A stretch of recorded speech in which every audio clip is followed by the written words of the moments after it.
offers self-injection or intravenous infusion from the start. Tremfya is administered as injections under the skin or infusion sites that you can self-inject Tremfya. Proper training is required.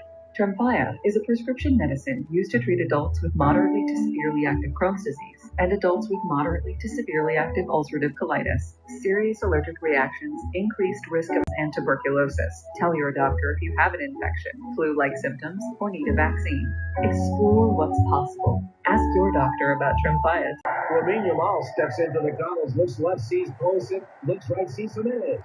Gives a nod to Ronaldinho in the corner with a FIFA World Cup kneel. Ronaldinho sees Son in the booth. Son vibes Beckham going for extra Big Mac sides. He's got Davies at the table just behind him. Davies going for his collectible cup. Oh, a steal by Henry, who pulls his own collectible cup. Collect one of 9 legendary cups with a FIFA World Cup meal. At participating McDonald's for a limited time while supplies last. All rights reserved. 2026 McDonald's at FIFA World Cup 2026. Having the right people in your corner for life's biggest milestones makes all the difference. Like a friend who's there when you're house hunting or checking out a new ride.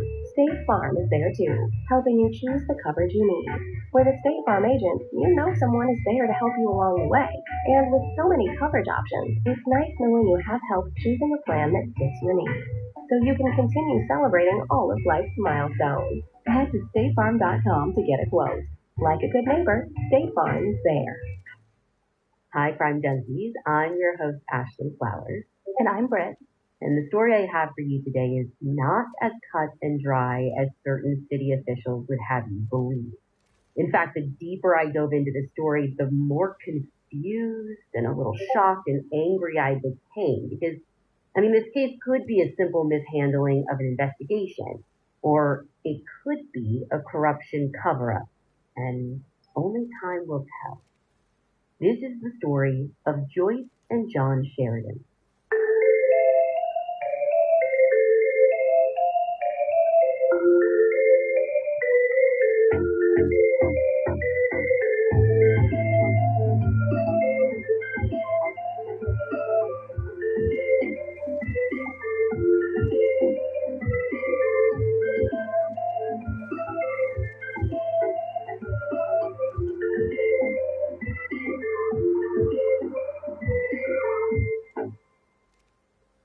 Around 6:13 in the morning on Sunday, September 28, 2014, a resident of Meadow Run Drive, this tight-knit neighborhood in New Jersey, hears the distant chirping of a fire alarm.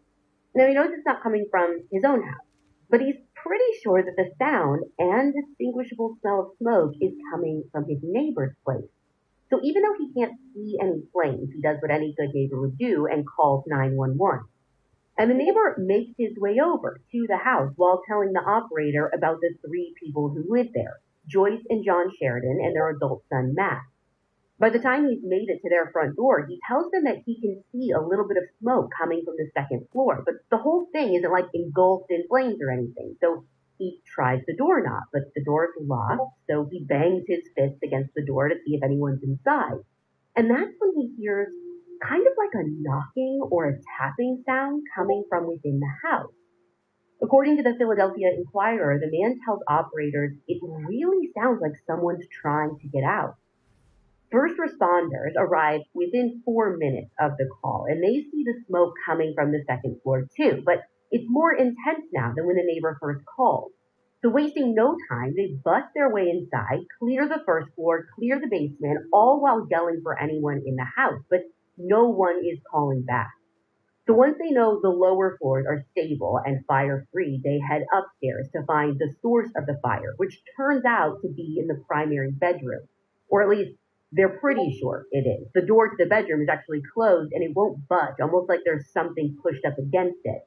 But with enough force, they're able to push the door open enough for them to squeeze in and see what it is that was blocking them. This large armoire pushed against the door. And it is what is on fire. But the burning armoire is the least of their to get him out, but it's too late. He is pronounced dead shortly after removing him from the home. So all they can do at that point is go back in and look for anyone else who might still be inside. And right away, they find a second body in that same bedroom, close to where the man was found. Why didn't they see this body when they found the man? Well, I think it's because so the man was underneath the armoire where they end up finding who they know is a woman. She's on the floor on the left side of the bed. He's on the ground on the foot of the bed. So I'm not super sure of the layout of this room, but I think when they came through, they see the fire, they see the man, they tend to him immediately. She might have been blocked by the bed a little bit. Gotcha. So yeah, they're like seeing her when they go back. So they get her out and then go back in looking for a potential third victim. By now, when one of their sons, Mark, gets a call from his twin, Matt. So Matt's alive. He is. So that means it's Joyce and John in the house. Correct. Now, Matt is currently about 4 hours away on a fishing trip, and he's getting word from a neighbor about the fire, and he's basically calling his brother to pass on the info. According to a New York Times article by Michael Sokolow, both Mark and Matt pack up, book it to their parents' house in New Jersey. But Mark doesn't even get out of Manhattan before Matt calls him back, telling him that their parents are dead. And Mark is almost feeling numb to all of this news. Like, I mean, this is happening so fast, it doesn't make sense.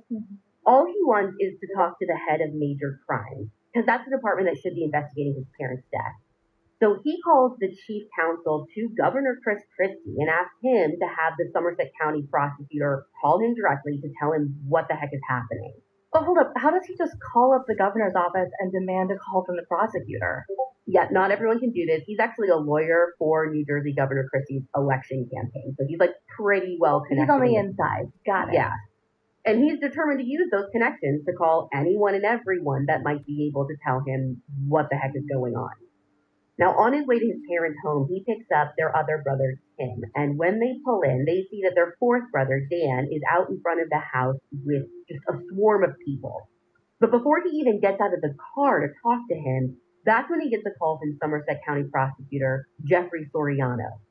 Soriano's calling with condolences, but also a little insider info. He tells Mark that as firefighters were going through the house, they saw that the fire did look intentionally set, and it was likely in an attempt to cover up a crime, because that's when he tells them that his parents had been stabbed. Now, Mark's mind is racing at this point. He has no idea why this happened, and as much as he wants to be side by side with investigators as they're figuring this out, I mean, like literally, he wants to walk through the house. He's obviously not allowed to. So instead, detectives bring the Sheridan brothers down to the station, less to give them information, but more to like get it from them. According to the podcast Dead End, a New Jersey political murder mystery from WNYC Studios, most of the questioning just blurs past Mark. But what jolts him out of this stupor is when his brother Matt finally arrives, and out of nowhere, the officers or the detectives, whoever is like talking to him, they ask to search Matt's car with like zero explanation. So Mark has like no idea what's going on, but when they search his brother's car, they find apparently cocaine and scales that make it look like Matt might be dealing. So police arrest him right then. The damage is done because rumors start flying that the Sheridans were murdered because of some kind of drug deal gone wrong.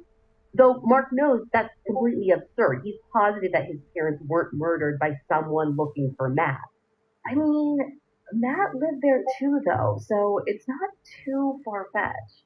Not completely, but like his car wasn't even there that day, and he's typically always gone on the weekends. So you're right, not impossible, but it's just not feeling like the right answer to Mark. Now, in spite of all this drama, Matt is released and charges were not pursued. According to multiple outlets, the search was illegal that they did, so they have to just drop it, for now at least, but they kind of threatened him by telling him that, you know, we have 5 years to file charges. So basically, watch out, Matt, is I guess what they're saying. Now, at this point, the Sheridan brothers aren't too sure about the Somerset County detectives, but Mark believes in the system, and he's just going to wait for more information before he makes any determination about how he feels about them. And finally, he gets a call from Prosecutor Soriano on Tuesday, September 30th, after Joyce and John's autopsies are done. He and his brothers are asked to come down to the prosecutor's office so that he can talk to them about everything in person. And when they get there, they hear something that they didn't expect. Mark hears the prosecutor essentially say that, listen, there was an autopsy performed, but you might want to get your own done because, like, the office that did the autopsy is just, like, not very good. Well, That's certainly not what you want to hear from the people in charge. Right? Is he like specifically saying that he thinks they did a bad job on this one, or he thinks like every case that passes through their office is botched? I'm not super sure. I mean, either option feels terrible, Right. But I don't know what the implication is there, to your point. It could be either. But anyway, so they tell them, you might want to get your own done, but they do go on to tell them what was found in their autopsy. And the prosecutor and assistant medical examiner tell them that there were 2 kitchen knives recovered from the scene. And the assistant ME says that Joyce's cause of death was a stab wound to her chest. She was stabbed 8 times to her head, but the one stab wound to her chest hit her aorta and killed her quickly. They also say that most of her stab wounds are deep, and they're thinking that her death was specifically a crime of passion, a homicide. And they're feeling pretty sure of it because of the defensive wounds that they say they found on her arms and her hands. So the 2 knives found by her are what killed her? They think so, yes. Were both Joyce and John dead before the fire started? Well, according to the autopsy, Joyce was, but John, he actually had soot in his airway and high levels of carbon monoxide in his system. Meaning he was alive when the fire was started. Right. And the assistant ME starts to kind of hesitate when telling them this next part. They say that John's wounds are superficial, 2 are shallow, and 3 are a little deeper. All of them are around his torso and his neck, but there's one stab wound that doesn't sound so superficial to the Sheridan brothers, one that actually cut John's right jugular vein and is what is partially responsible for killing him. But the other thing that they kind of take note of is the assistant ME also says there's no sign of defensive wounds on John's body. But he does have 5 broken ribs, 2 on the left side, 3 on the right, which they say is consistent with that armoire falling on top of them. So all in all, basically, they're telling them that their father's cause of death is sharp force injuries and smoke inhalation. And they're saying that all of it looks self-inflicted. So they classify his manner of death as a suicide. Okay, so most of his wounds are superficial. He has some broken ribs from the armoire. He inhaled smoke, but also has this cut to his jugular. I mean, like, they're saying some are shallow. A cut to your jugular that's, like, partially responsible for your death is, like, significant. Not shallow. Yeah. So, okay, investigators are thinking murder-suicide then? I mean, Mark says they're not coming right out and saying that, but I mean, it's like clearly what they're heavily implying at that point, right? They're saying Right. Joyce was murdered at a crime of passion. And also all your dad's injuries are self-inflicted. Yeah. Was there another knife by John though? Like what caused his wounds? Well, they don't know yet, or at least they're not saying yet, but they're not even making mention of any other weapons found, just the 2 knives that were next to Joyce in the room. Now, the prosecutor also tells them that the crime scene is pretty much confined to the second floor primary bedroom. Again, Joyce had defensive wounds, John didn't. Joyce was dead before the fire, John wasn't. Okay, but couldn't it have been an intruder, someone known to them, one of their sons? Maybe a robbery gone wrong. Or what if John was just caught off guard and didn't have time to defend himself? This doesn't seem so straightforward to me. I mean, not to me, but like they don't seem to give much thought to a random person coming in and committing the crime, even though all of the doors in the house were actually unlocked. The only one that was locked was the front door.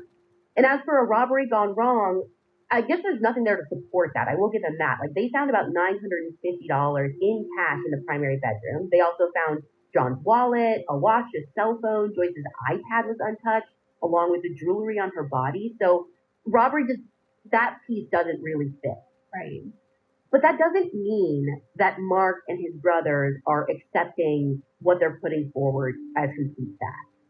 So they decide to take Soriano's advice and bring in their own medical examiner. On Saturday, October 4th, Dr. Michael Bodden performed his own autopsy. And this second look finds some pretty serious discrepancies. He finds that John actually has a chipped tooth and long, thin bruises along his chest with his broken ribs, which to him indicates that he was beaten with some kind of long object rather than getting the broken ribs from that armoire just falling on him. Dr. Bodden believes his injuries appear to be caused by a third person and are not self-inflicted. There's also, he says, no telling if he actually has defensive wounds because his right arm is so badly burned from the fire. And he notes that Joyce's blood is not at all on John's body. What? Yeah, which, how is that possible? If he stabbed Joyce 8 times, how does he not have any blood transfer on him at all? Is that something that just wasn't accounted for in the first autopsy, or did he specifically say he didn't have blood on him? No, I'm pretty sure it's something that the Somerset assistant Emmy just doesn't even acknowledge. He doesn't even mention that there's not blood transfer on John, even though it's something that makes zero sense. I think mentioning it would ruin a theory that they already seem to have had. Mm-hmm. Now, Dr. Bodden also finds that John's stab wounds were not from either of the 2 knives recovered from the scene. So John dies from a self-inflicted knife wound, but the knife used wasn't found? Mm-hmm. I'm sorry, make it make sense. Yeah, explain it to me. And by the way, what is extra great about all of this is that Dr. Bodden is doing this second autopsy in front of the assistant medical examiner who performed the first one. Oh. Yeah, and listen, to the first guy's credit, he seems to be able to admit that he's wrong because he goes against what he wrote in his initial report, and this first guy agrees that the fatal stab wound to John's neck was not caused by either knife found at the scene. Now, Dr. Bodden believes that John's fatal wound was caused by a stiletto-type knife, which is kind of like a switchblade. It's not anything you would see in a normal kitchen knife or kitchen set. So when all is said and done with the second autopsy, the Sheridan brothers are rightfully pissed. They make sure that this information is shared with the prosecutor, and once the prosecutor sees this, detectives are sent back to the crime scene to look for this potential third knife.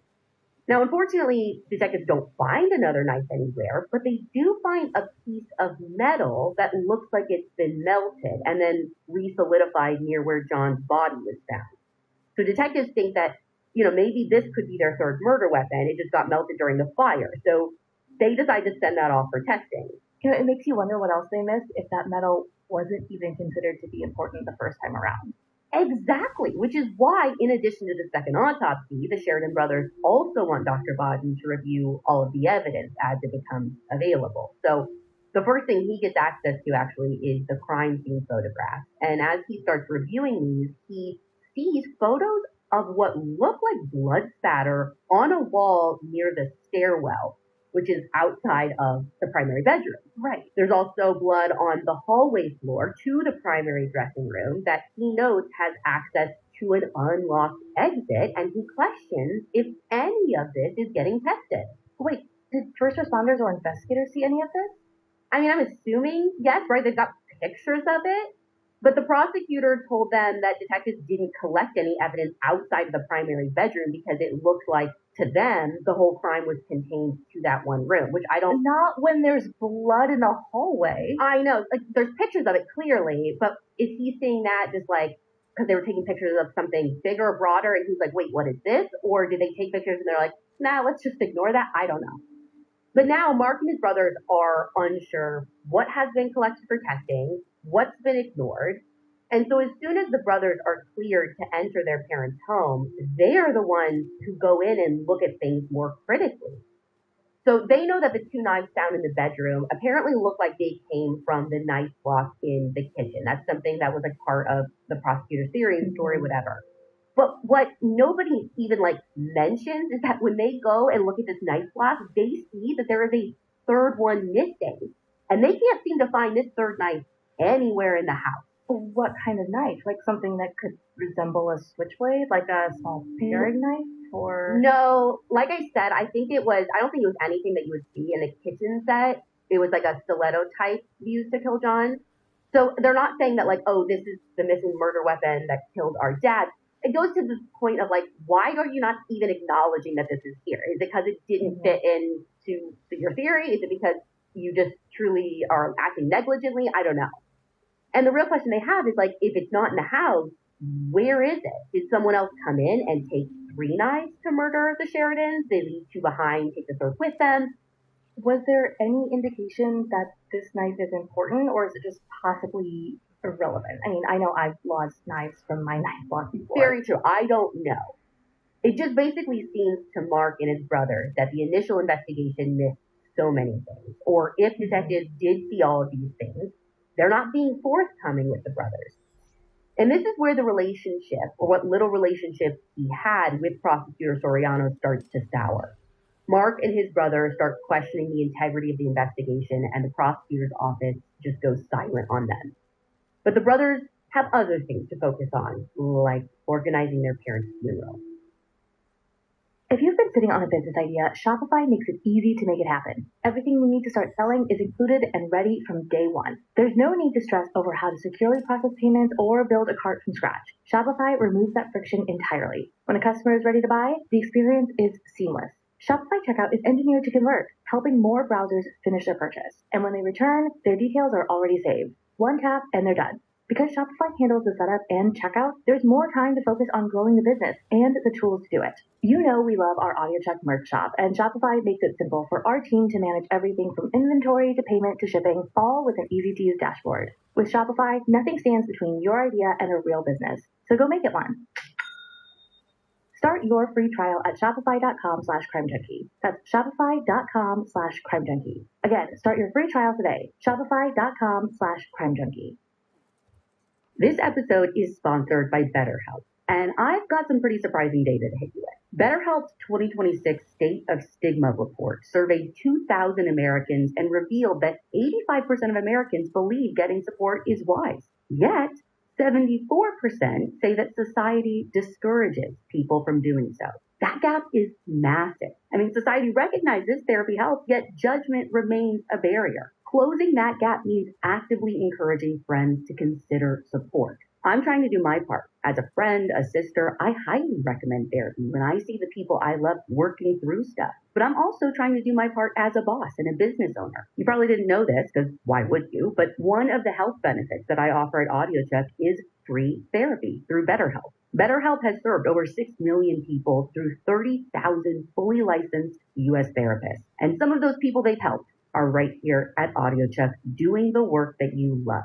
So don't let stigma stand in the way of support. Start therapy with BetterHelp. Sign up and get 10% off at betterhelp.com/crimejunkie. That's betterhelp.com/crimejunkie.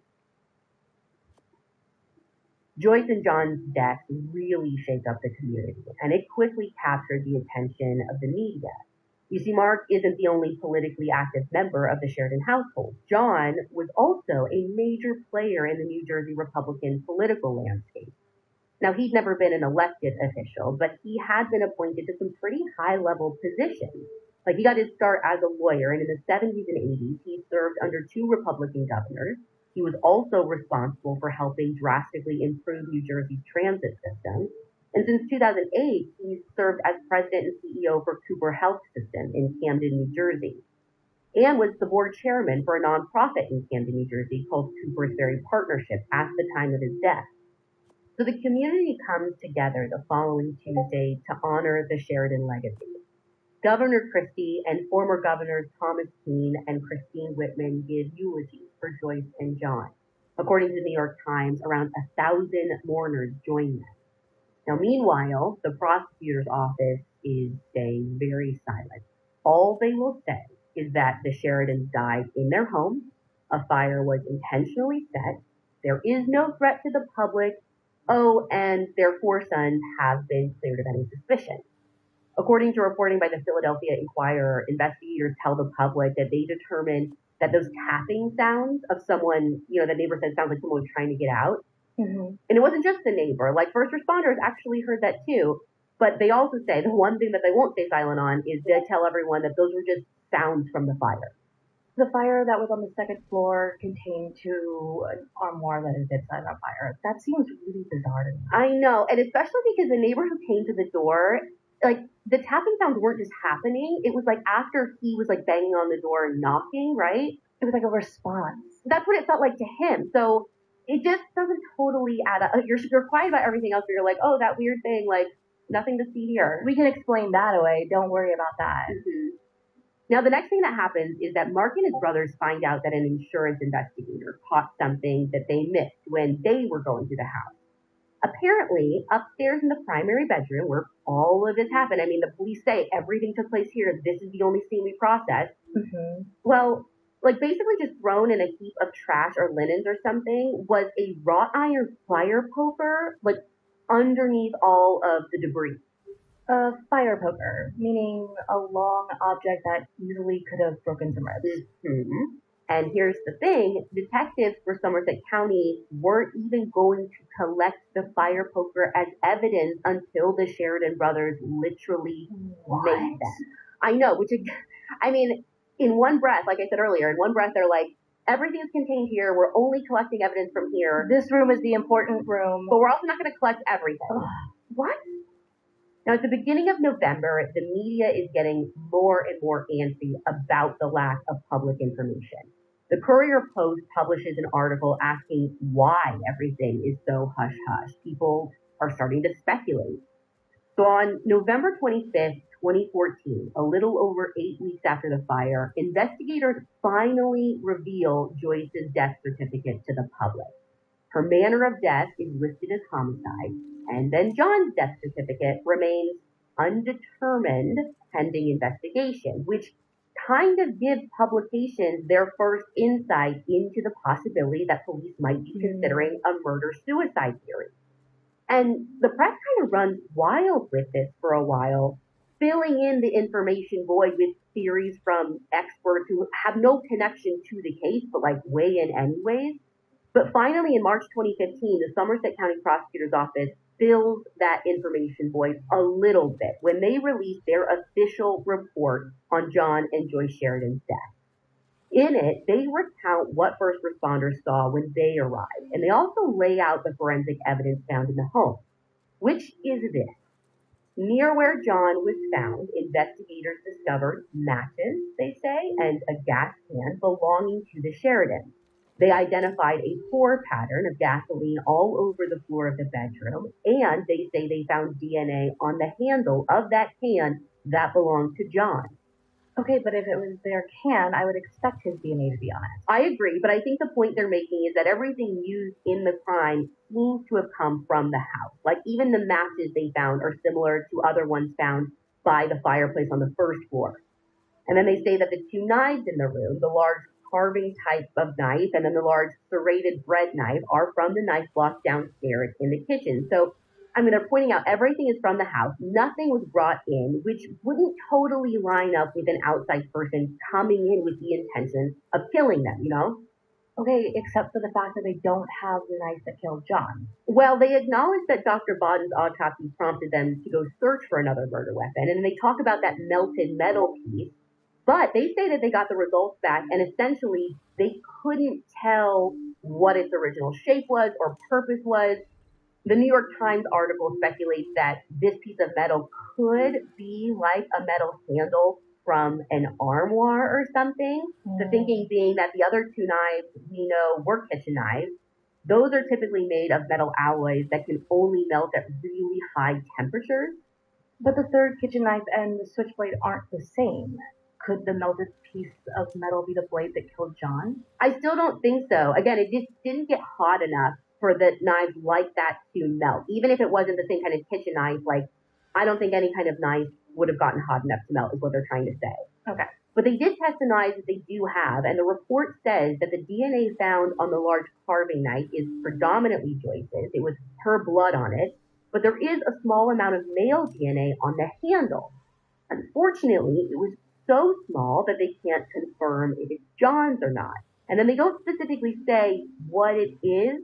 Like, what type of DNA? Was it touch DNA? Was it blood? Was it something else entirely? I don't know.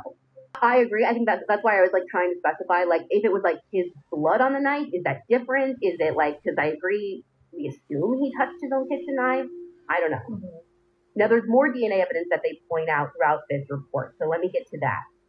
There was a single drop of blood on John's underwear that came back as having a mixed DNA sample, and both John and Joyce couldn't be excluded as contributors, but it also isn't definitively theirs either. So did one or more of those profiles belong to a third person?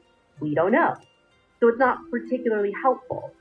Now, since Joyce did have defensive wounds, they were able to get scrapings from under her fingernails, and they said that they found a male DNA profile.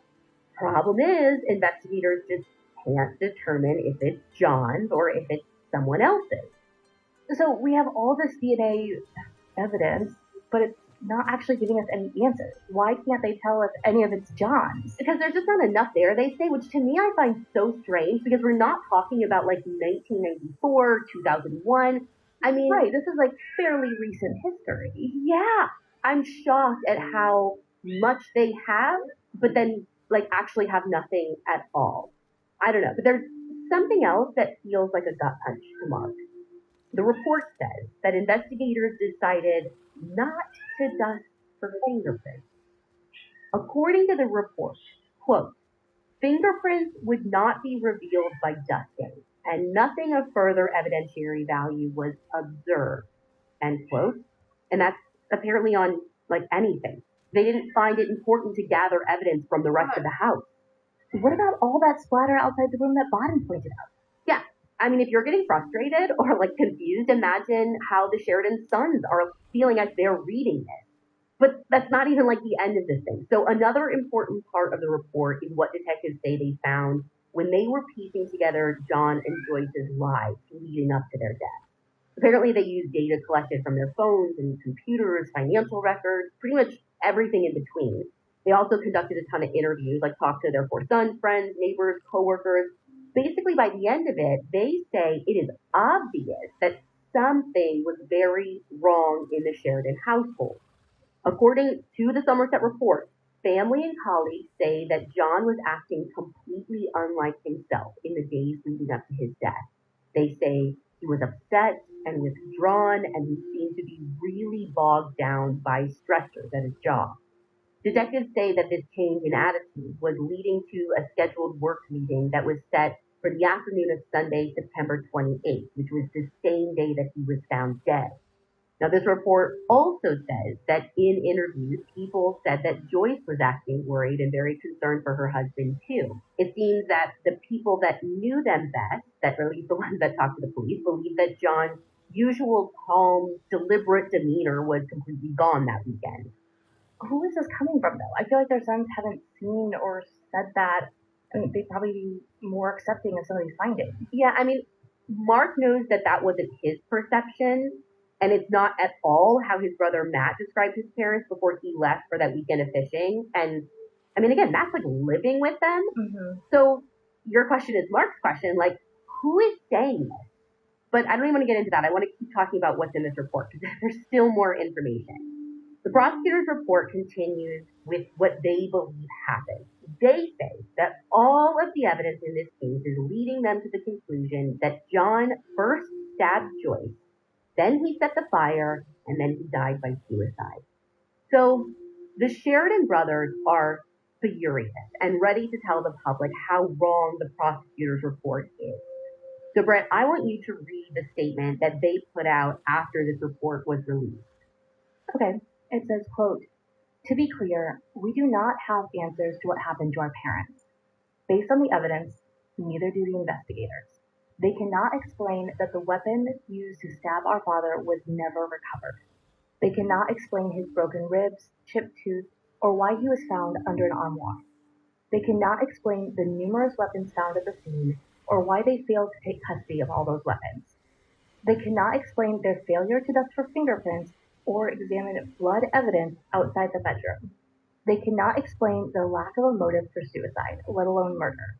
They cannot explain the absolute absence of forensic evidence tying our father to our mother's death.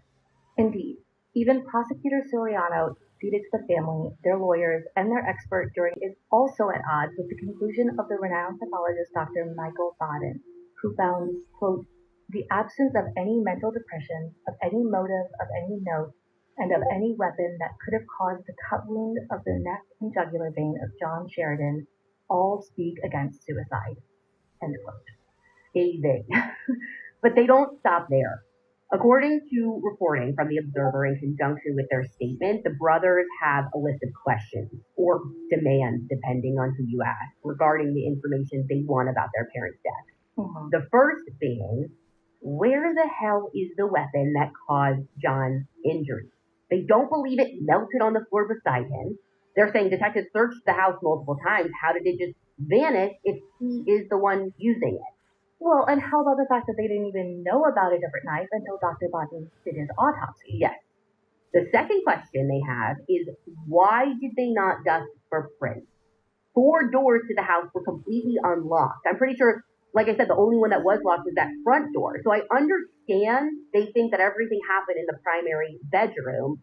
But, like, unless you go in trying to prove your own theory, like, you don't know what happened. You know what I mean? Like, when you were processing the scene, it just seems like such confirmation bias. Like, how do you know if you didn't collect it?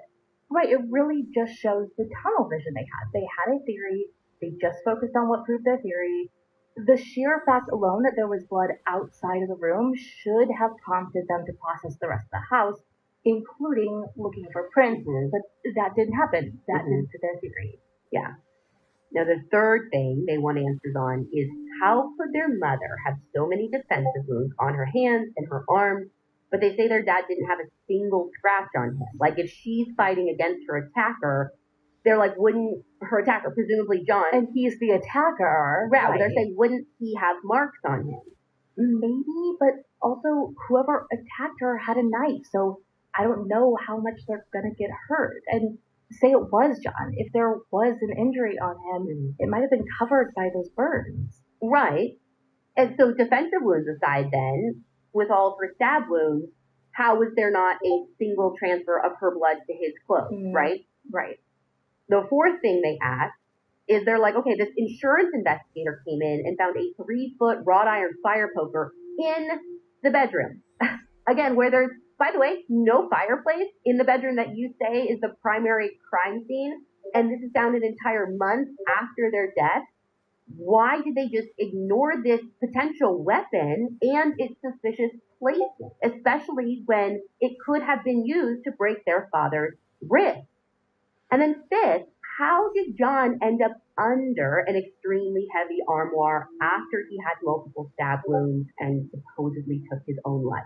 I mean, I keep thinking that he could have pulled it on top of himself, but that jugular cut is just really, really throwing everything off for me. Well, and it's not having a weapon that's throwing everything off for me. I mean, I guess, okay, fine, say it melted, say it's a mystery, say it disappeared. I guess I'm thinking, like, okay, if he, like, pulled it down and then stabbed himself, but then, okay, we find the knife right there. Then the knife would be there, right? So if that's not what happened, like, okay, he stabbed himself, and then maybe he's, like, stumbling around the room and, like, goes to lean on that, and then it's pulled down on top of him. And what, pitches the knife out the window? Like, well, again, like, so I can maybe explain the armoire, but then I can't explain why there isn't a knife there. But finally, there's something else. So the brothers want to know how they came to this idea that John was so depressed that he killed their mother and himself, because even though their report says that they looked at all of his electronic evidence, like, I love the way that they kind of phrased it. It's like, we collected everything, we talked to people, here's the conclusion we came to. Well, yeah, they collected everything, but apparently of everything that they collected, there was actually nothing there. The report says that in all of those records, there's no definitive link to the proximate cause of death. So nothing in their emails, in their text, personal files, nothing that they did. All they have are these supposed interviews. So again, he asked, who told you this? Because Mark's like, listen, the day before they died, John had FaceTimed his grandson. He was preparing for a meeting at the hospital the next day. Like, everything seemed fine to the sons who knew them best. So, okay, if you're telling me friends and family, which one? I'd love to talk to them, right? Right. Now, in an article by Intelligencer, after these questions are published, Mark and his brothers file a lawsuit to have their father's manner of death changed back to undetermined, like it was in the very beginning, before they decided it was a suicide, with seemingly little to no evidence. The brothers are told to talk to the state ME's office, which they do in a formal letter, including Dr. Bodden's written report from his autopsy, and the state immediately answers back with a request to dismiss the appeal due to a lack of jurisdiction and, quote, no legal basis exists to compel them to change their opinion, end quote. And that's pretty much all the time they give to the brothers' request. But in all of this, Soriano isn't completely quiet. The New York Times reports that in his single interview after releasing his report, when asked about the melted metal on the floor, he says, quote, "I don't know what it is. It could have been anything," end quote. And then when pressed on John's motive for murdering his wife and then taking his own life, the prosecutor says, quote, "What we tried to do was gather all the relevant evidence. I don't know what else was going on in his life," end quote. So he doesn't know much, but he knows enough to call it a murder-suicide and wipe his hands clean of the investigation. Pretty much. But like I said before, Mark's not giving up. He's a lawyer for the Republican State Committee, but in April 2015, he decides to step down from that to fully focus on getting justice for his parents. In fact, to kick off this pursuit for information, he offers a $250,000 reward for information about their death. And in the meantime, Matt accompanies two independent investigators hired by the Philadelphia Inquirer to pore over every little detail inside his parents' home, which has been pretty much left untouched after the state's investigation ended. And when they go, something that sticks out to them is all of that blood spatter and a reddish-brown smudge on the inside of the home's front door. Like when they're looking at this, they question if it could be a print, maybe? And they're wondering if the initial investigators even took note of this, because they sure didn't collect it. And then another thing that stands out to the independent investigators is the depth of char around where John's body was. Like some parts are severely burned, but then in other areas there's only surface damage. And to them, it looks like the armoire fell first, then went up in a blaze, because the ceiling burns aren't consistent with how close the armoire would have been if it was on fire before it fell, which then like throws, even my theory of like, oh, he went to the armoire and then pulled it down. Like that doesn't work anymore. Right. But I want to back up a little bit. I've never heard of a publication hiring two independent investigators for a case. Is that normal? I don't know. I haven't specifically heard of this. I don't know if it was part of their investigative reporting, because it doesn't seem like these investigators actually like collect anything or test any DNA or anything left in the house. They just kind of like went in, observed, and then like published their findings. But even with their findings published, the Somerset prosecutor's office refuses to do much of anything, and they definitely don't change their ruling. But the Sheridan brothers catch a break when Prosecutor Soriano actually gets removed from office in 2016. Did they remove him solely because of the Sheridan case, or was something else going on? Well, apparently in a press statement, Governor Christie says he's, quote, lost confidence in Soriano. But then when pressed about Joyce and John, he says he doesn't, quote, have any opinion on the Sheridan matter, end quote. But that's not the only shakeup happening. Attorney General John Hoffman resigns. He gets replaced by Robert Losey, and a new state medical examiner was appointed the year prior. So in February 2016, reporting from NJ.com shows that 200 New Jersey residents made up of 3 former governors and other powerful individuals actually signed a letter calling for the reinvestigation of Joyce and John's death. So by March, when a new prosecutor comes on board, Michael Robertson, he says he's determined to avoid the mistakes his predecessor made. So right away, he takes a look at the Sheridan case and realizes there's definitely more here that needs to be uncovered. But he's not moving quickly. He doesn't reopen the investigation just yet. And as the prosecutor is kind of reviewing everything, something else happens.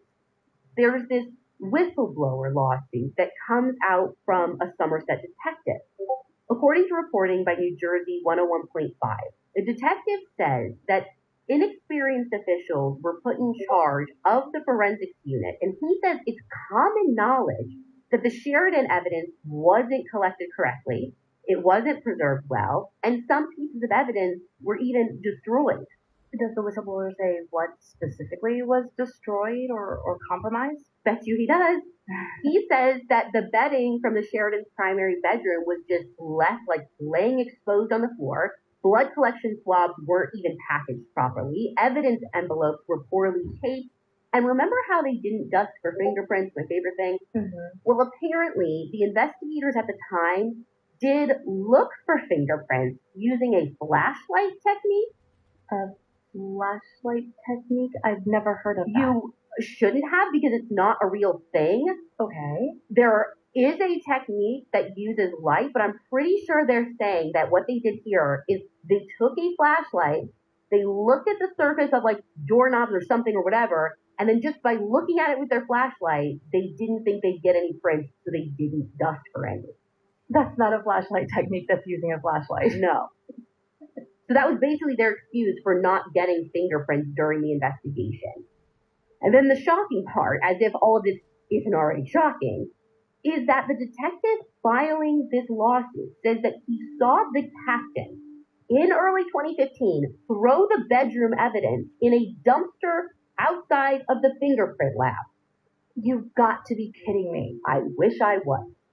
Now, following this lawsuit in May 2016, Dr. Bodden releases his 15-page affidavit in June, explaining why he believes a third person was involved in the murder.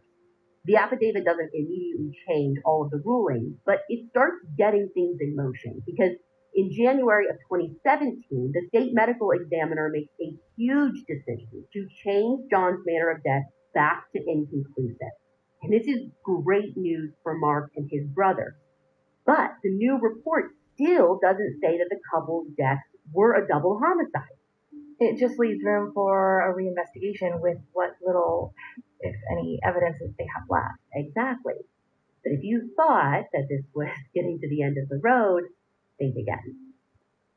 Sun's out, relaxation is in. Book your coastal Carolina stay with confidence on Verbo. With the Verbo Care Guarantee included on every stay, we're there before, during, and after your trip if things go astray. Verbo, your trusted partner for every stay. Things remain silent while the new officials get settled into office. But something major happens in January 2022.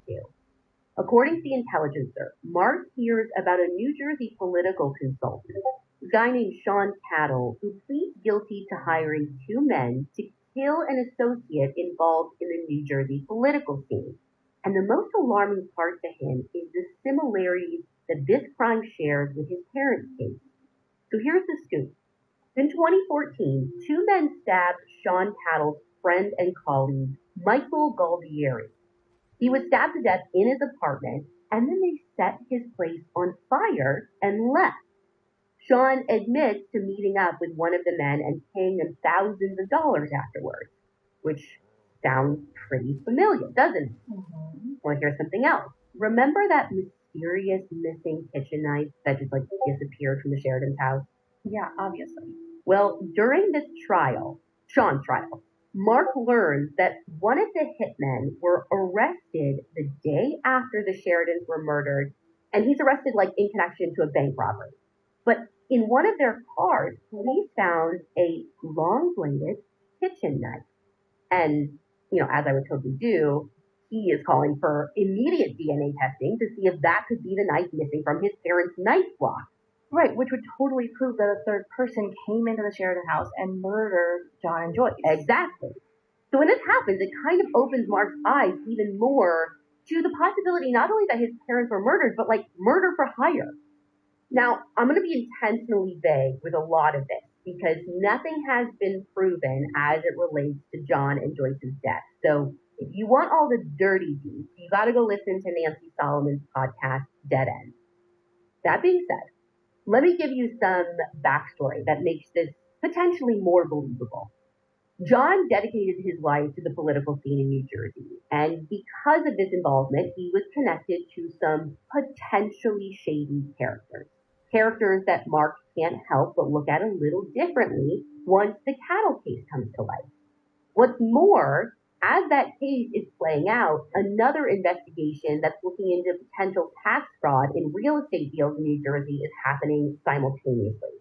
Basically, it turns out that the New Jersey government might have been offering fraudulent tax breaks to companies who come in and revitalize certain areas, but big corporations were taking advantage of it. And we're talking property deals that could have meant billions in tax breaks by manipulating the system. There was a lot of corruption on both sides of the aisle, and these players had a lot to gain and a lot to lose.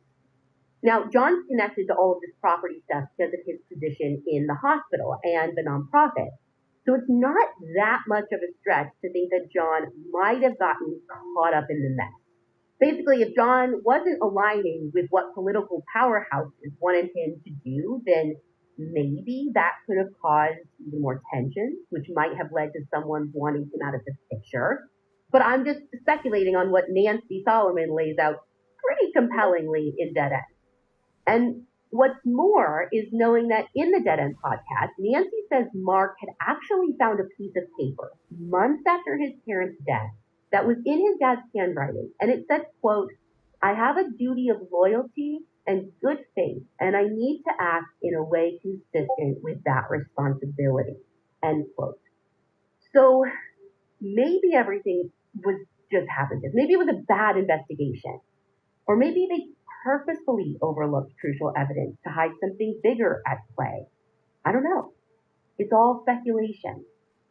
So Mark decides to write an open letter to the Attorney General and prosecutor, laying out why they should reinvestigate his parents' murder. He publishes that in the New York Times. And Bert, I'm going to have you read this one too. It is just so powerful. Okay, he writes, quote, "As you may be aware, those facts are eerily similar to the circumstances surrounding the death of my parents. Your offices all but laughed at my family's suggestion that my parents' death were anything other than a murder-suicide. Indeed, both offices openly mocked the idea of a killing for hire involving a stabbing with a fire set to destroy evidence. Yet, the Somerset County Prosecutor's Office inquired of my brothers and me multiple times regarding a knife that was missing from the knife block in the kitchen." And then he basically ends with a plea for detectives to see if the hitman in Sean's case could be connected to his parents' death. Right. So with this knowledge, the Sheridan brothers make sure that they have any bloodstained drywall removed and stored for future evidence.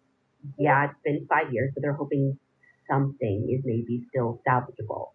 They put it all in a private crime scene investigation lab that's not connected to this case. They don't have it tested, it's more just like being stored there.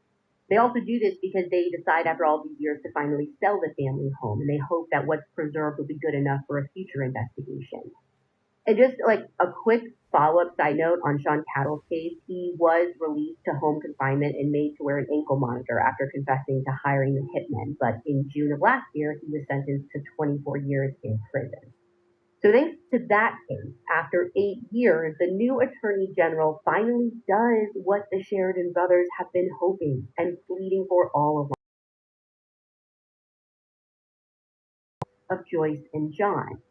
And it seems like the new investigators might be aligned with the brothers now in thinking about this murder for hire plot.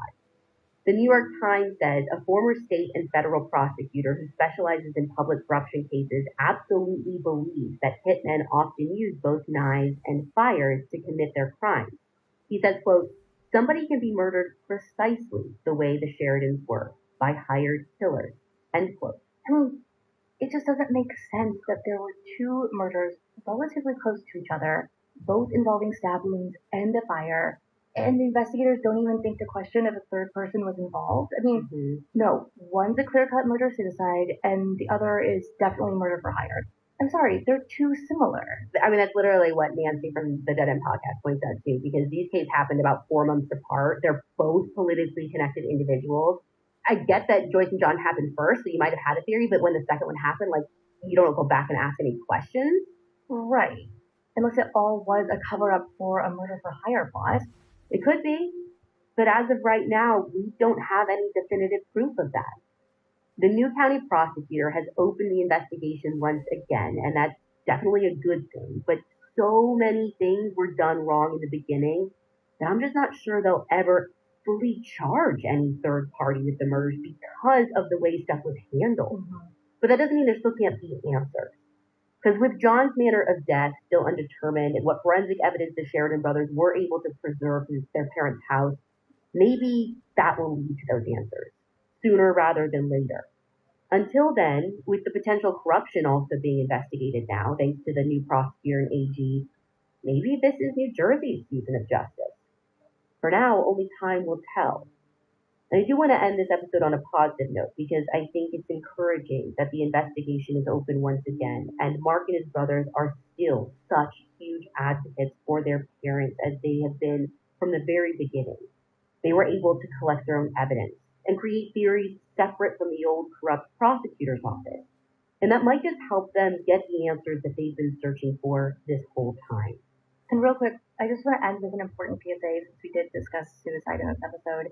It's important for you or anyone that you know who's thinking about suicide to be aware that emotional support can be reached by calling or texting the Suicide and Crisis Lifeline at 988 or by calling the National Suicide Prevention Lifeline at 1-800-273-TALK.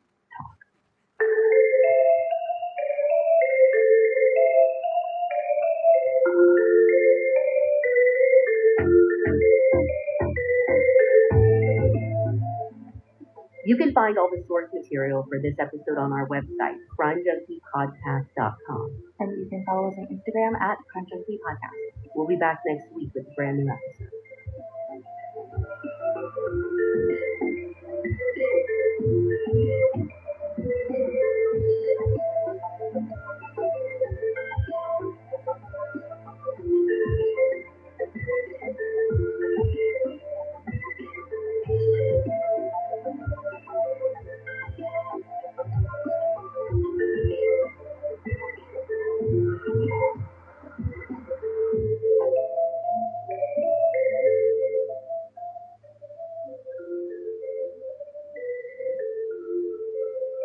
Crime Junkie is an Audio Chuck production. So, what do you think, Chuck? Do you approve?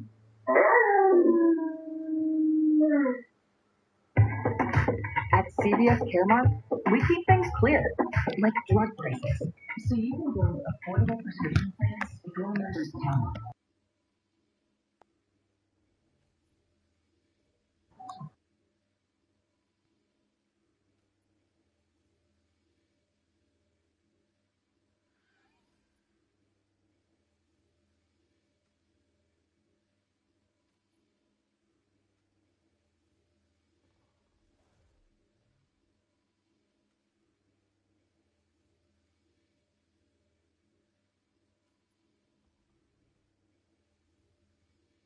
Protein designed to support healthy muscles with fewer ingredients than the previous formula and 26 to 42 grams of protein for when you're stuck in meetings or need a post-workout recovery. Available in chocolate, vanilla cream, cookies and cream, and strawberries and cream. Try the new great tasting Muscle Milk today. Available in stores nationwide. Muscle Milk, protein for all. Hi, Crime Junkies. I'm your host, Ashley Flowers. And I'm Britt. And the story I have for you today is one of the most infamous out of South Korea in the 90s. It's about 5 little boys who wanted to spend their day off from school playing in the woods like they had so many times before. Only this time, they wouldn't come home. This is the story of Woo Chil-won.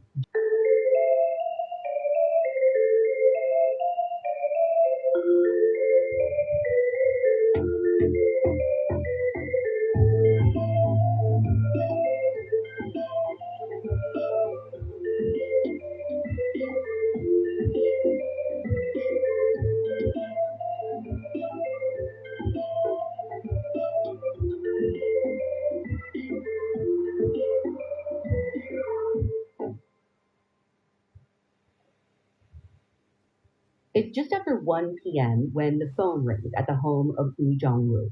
He answers, and he's surprised to hear someone from his son's Taekwondo academy on the other end. This person tells him that 14-year-old Chil-won didn't show up to his lesson today, which might have been more surprising on any other day, but today, March 26, 1991, isn't any other day. You see, for the first time in 30 years, South Korea is holding local democratic elections. So school's out, people are off work so they can vote. I mean, it's a big deal. Mm-hmm. And although Jong-woo isn't all that happy that his son skipped practice, he's not exactly panicked. Right, the whole family's routine is off. Right. And he knows his son had gone out to play with 4 other boys. They're all kind of described as like the 5 musketeers. Their houses form actually this circle there in the village, and they're all super close. And listen, disclaimer, I'm going to try my best with pronouncing all the names and places in this story, but I think we can all agree that pronunciations aren't exactly my strong suit. You try really hard, though. I'm trying really, and honestly, it's not even just me. Our whole team tries really hard to make it like the best it can be. So that being said, in this group of friends, I mentioned it at the top, you have Chol-won, and he's the oldest at 14. Then there's Jo Ho-yeon, who is 13, Kim Young-gyu, who's 12, Park Jong-in, who's 11, and then Kim Jong-shik, who's 10. Now, if you're like me and you didn't already know this, the traditional South Korean age calculating system can be a bit confusing, but stay with me a little bit. The ages I read were displayed on a handout from the time, but today they might be aged differently. What's important is that they're all young, like preteen, teen kind of age. Mm-hmm. So, all that said, they're probably all together, being little boys, losing track of time. So, Jong-woo goes out searching for them. I mean, yeah, find one of them, you find all of them. That's what he's thinking, yeah. But here's the problem. I mean, he's walking all over their village, and he's finding none of them. Not out playing, not at any of the other kids' houses. And one by one, the other parents start realizing that something's not right. I mean, not only are none of the boys home, but the other parents confirm that their kids never showed up to Taekwondo either. So on the same mission now to locate their son, these parents start asking around. And before long, they find someone who says that he had seen all the 5 boys earlier that day. According to an article for CNA Insider, this guy says that he had asked them where they were going, and the boys said that they were going up this nearby mountain to look for salamander eggs, which is honestly instant relief. Like, oh, that's where they are. Makes sense. Right, they aren't in the neighborhood because they are up on this mountain. Yeah, and like shame on them for skipping class, but they're probably all still up there. They're gonna come home eventually. But as the afternoon turns to evening and it begins to get darker and darker, worry begins to creep back in. I mean, they're not worried that they might have gotten lost, but that they might have gotten hurt, either coming or going from the mountain, because they know that there's a farm actually at the base of the mountain with some pretty aggressive dogs on the property. So I think where their mind is going is like maybe one of those dogs got out, they hurt the boys. So as the sun dips below the horizon, the group of parents heads up the mountain to look for their kids. But there is no sign of them anywhere. And this is when they really start getting panicked. The parents file missing persons reports with the local police, but the police aren't nearly as worried as they are. According to the documentary In Search of the Frog Boys, which was the main source material for this episode, the police basically say they're probably just late getting home, they stayed out too late playing, it's not that big of a deal. But these parents' spidey senses are tingling. They know their kids wouldn't have just stayed out too late, and even if they did, they would have made their way home by now, so something must have happened. By the next day, the boys still aren't back, and this finally seems to make police take things a little more seriously.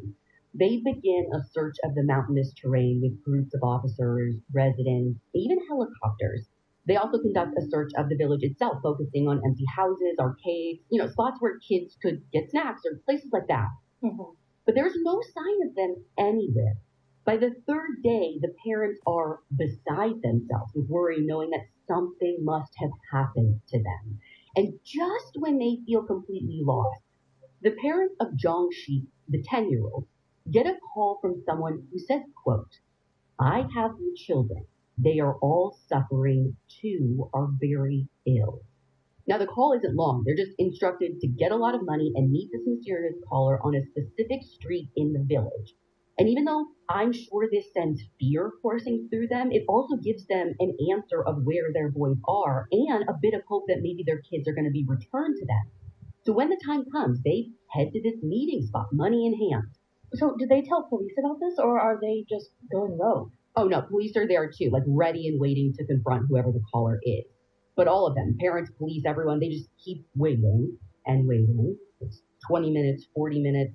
Eventually a whole hour passes and there's just nothing. No sign of a mystery man and no sign of their kid. So was it a hoax, or did the cops being there maybe scare them? Well, in the end, they think that it was most likely just a hoax. So over the next few days, media outlets outside of the village get word about what's happening. And now that the election news has kind of died down, the public focus really turns to these missing boys, and their story finally becomes, really national news.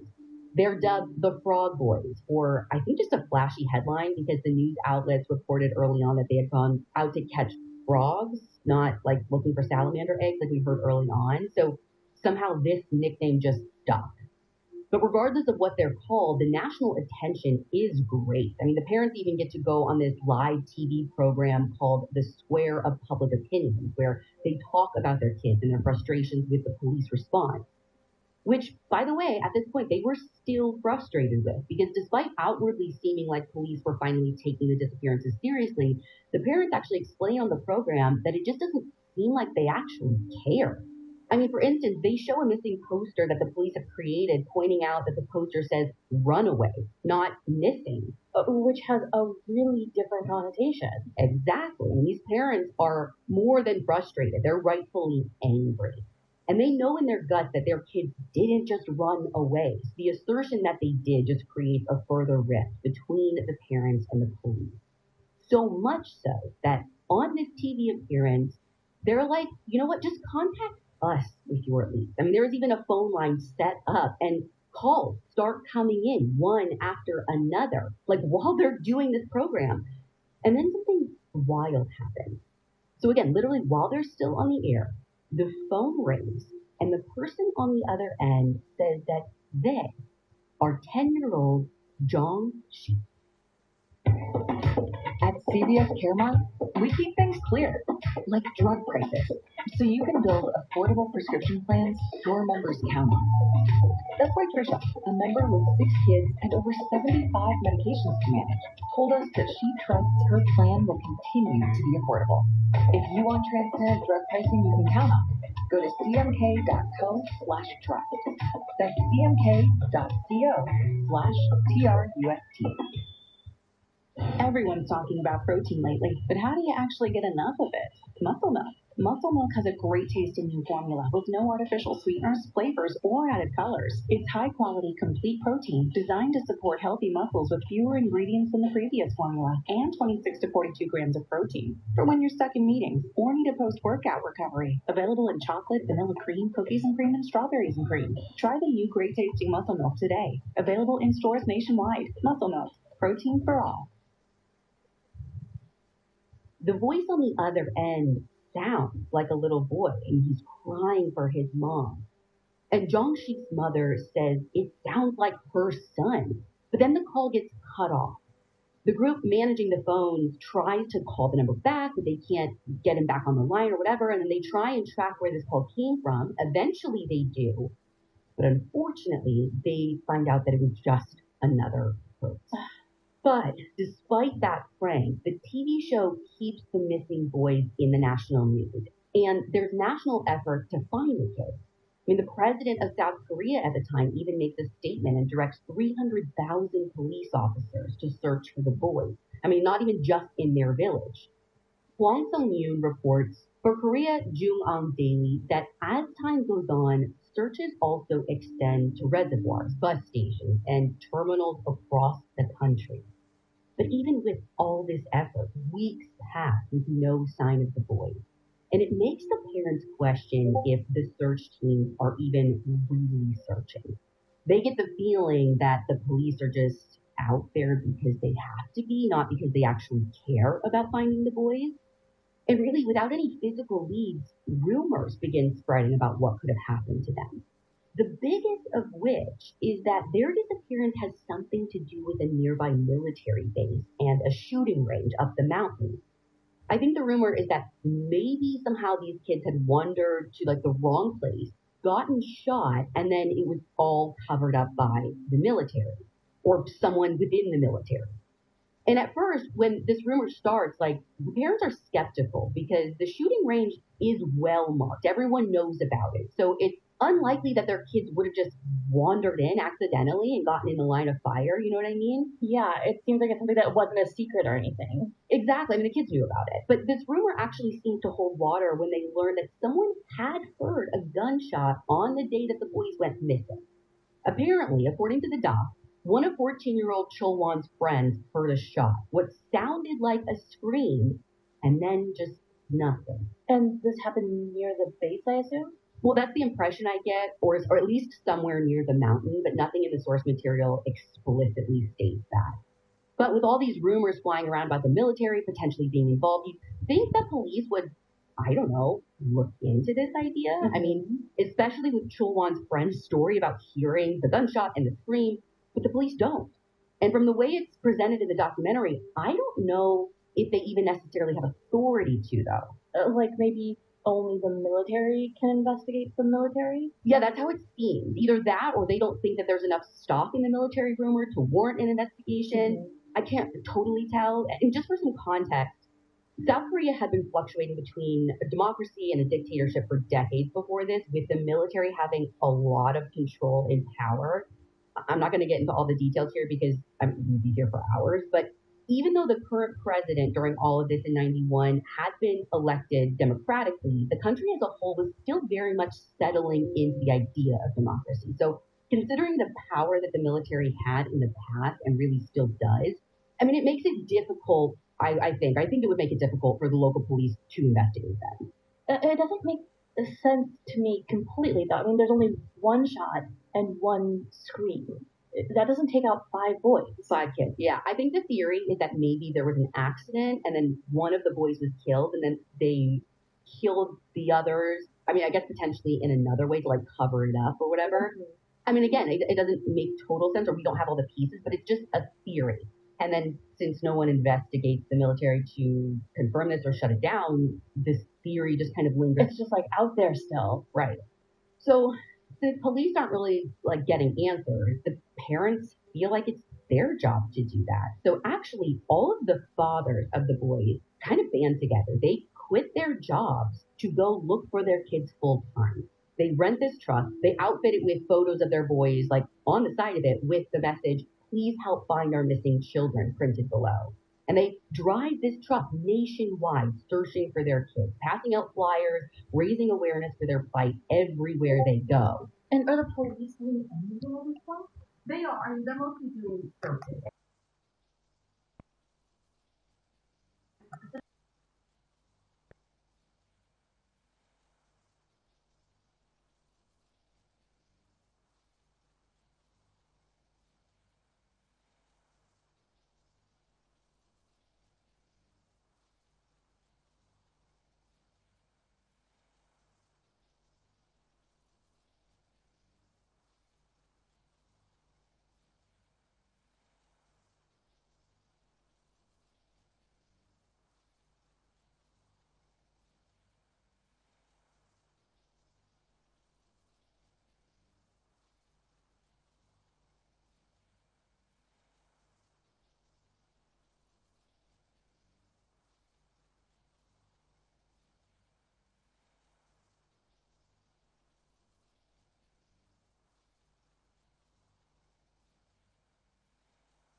Korea are searched. But really, I mean, again, even though they're going far and wide, they're really like, at least the police homing in on this area where the boys were last seen, and then like kind of scoping out a little bit from there. But it's the parents who are really like getting all over. And this kind of like, them going out, the police still searching, this goes on for a year with no sign of the boys. But according to the doc, their parents do get support from the National Organization of Missing Children, which I think also might be a translation issue in the documentary because I can't find any record of this organization existing. There is something called the National Organization of Finding Missing Children and Family, which I think might be what they mean, especially because one of the men interviewed in the doc and credited as the chairman of the NOMC is actually the head of the National Organization of Finding Missing Children and Family. Again, maybe it was named something different in the 90s or was something different in the 90s, isn't anymore. But if you go looking it up, like you're going to get a dead end. But basically, I think it's like South Korea's version of NCMEC, what we have, National Center for Missing and Exploited Children here in the U.S. But anyways, this organization that they get help with is especially like wonderful for them as they're doing media interviews. And it's good that they have this support because as they start doing more and more interviews, something weird happens. About a year into the boys' disappearance, as they're doing all these interviews, they start spotting the same people at all of them. Which, I mean, on one hand, you could be like, oh, it's like reporters following the story. And that's what the chairman / head of this organization believes.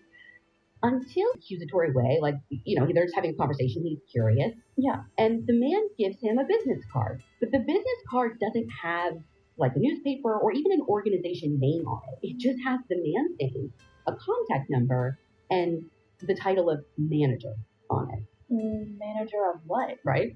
It's strange, but you have to be like hired as a manager and then manage things for something to have that title. It makes no sense. But like in that moment, the chairman guy, he doesn't press the matter.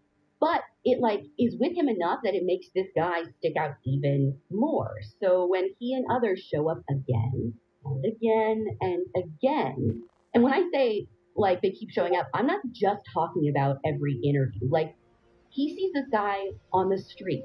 He sees them where they're staying. Like this guy is everywhere. Like just around? Yeah. And it turns out that everyone's right to be suspicious because that guy who gave his card to the chairman works for an intelligence agency. How did they find that out? I don't know. That's like the big missing piece. There's like a gap of reporting, or at least the stuff that I have access to. It feels like, you remember that Seinfeld episode where it's like, this guy's following them, yada, yada, yada. He's an intelligence agent. Oh, yeah, like we like glazed over some pretty important parts here. Yeah. Okay, intelligence agency, manager dude, or whatever. Do we know why he's following them? So eventually they just like straight up ask the guy, and the response that they get is that he's protecting the fathers. Protecting them from what? Well, that's the question. But I don't know if they get an answer to that one. And according to the documentary, none of the fathers feel all that protected. I mean, this is an intelligence agency. And I mean, this agency even sends people into their homes. Like, who sent these guys? The government? Question mark? Has there been any threats made against the dads? Like, were they feeling that's the thing. in danger? I don't think so. And honestly, it seems like to one of the dads, specifically 11-year-old Chan In's father, Kunso, he feels that it's more like these people aren't protecting them, but like looking into them. Like they had something to do with this whole thing? Yeah, but if that's what's happening, it doesn't seem like they actually find anything. But again, the reporting on this part, which I think is one of the most interesting parts of this, it's like really sparse. So I can't say for sure. And it seems like at some point, the surveillance eventually just dies down. So I don't really have solid answers around why it happened, what they were looking for, or what they were protecting them from. It's just this like weird piece of the puzzle. Now, while that's going on or kind of wraps up, like meanwhile, the public still hasn't forgotten about the boys. And the attention seems to really culminate when a director approaches the parents and says that he wants to make a movie about the disappearance of their son. And it seems like the parents are all for it. I mean, they're kind of at the point where they'll just take any publicity. Now, the English translation of the movie is Comeback Frog Boys, and it releases in 1992, but it doesn't end up being very successful. At the time, really emotional movies aren't that popular in South Korea, so there's not a surge of interest or influx of tips.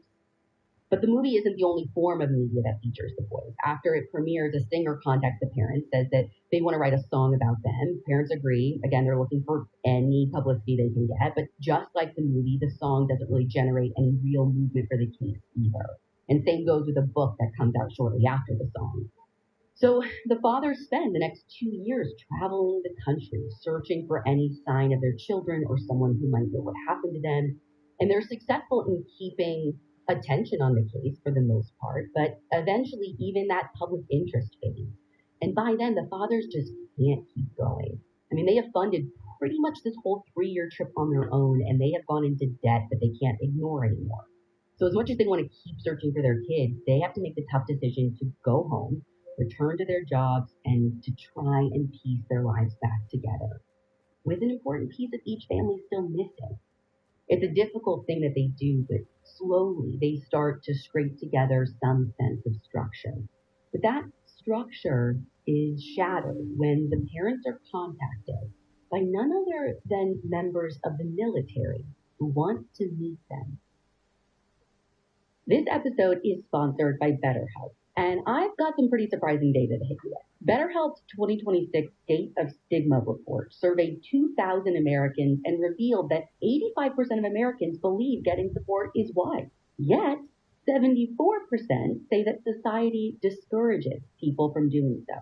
That gap is massive. I mean, society recognizes therapy helps, yet judgment remains a barrier. Closing that gap means actively encouraging friends to consider support. I'm trying to do my part. As a friend, a sister, I highly recommend therapy when I see the people I love working through stuff. But I'm also trying to do my part as a boss and a business owner. You probably didn't know this, because why would you? But one of the health benefits that I offer at AudioCheck is free therapy through BetterHelp. BetterHelp has served over 6 million people through 30,000 fully licensed U.S. therapists. And some of those people they've helped are right here at AudioCheck doing the work that you love. So don't let stigma stand in the way of support. Start therapy with BetterHelp.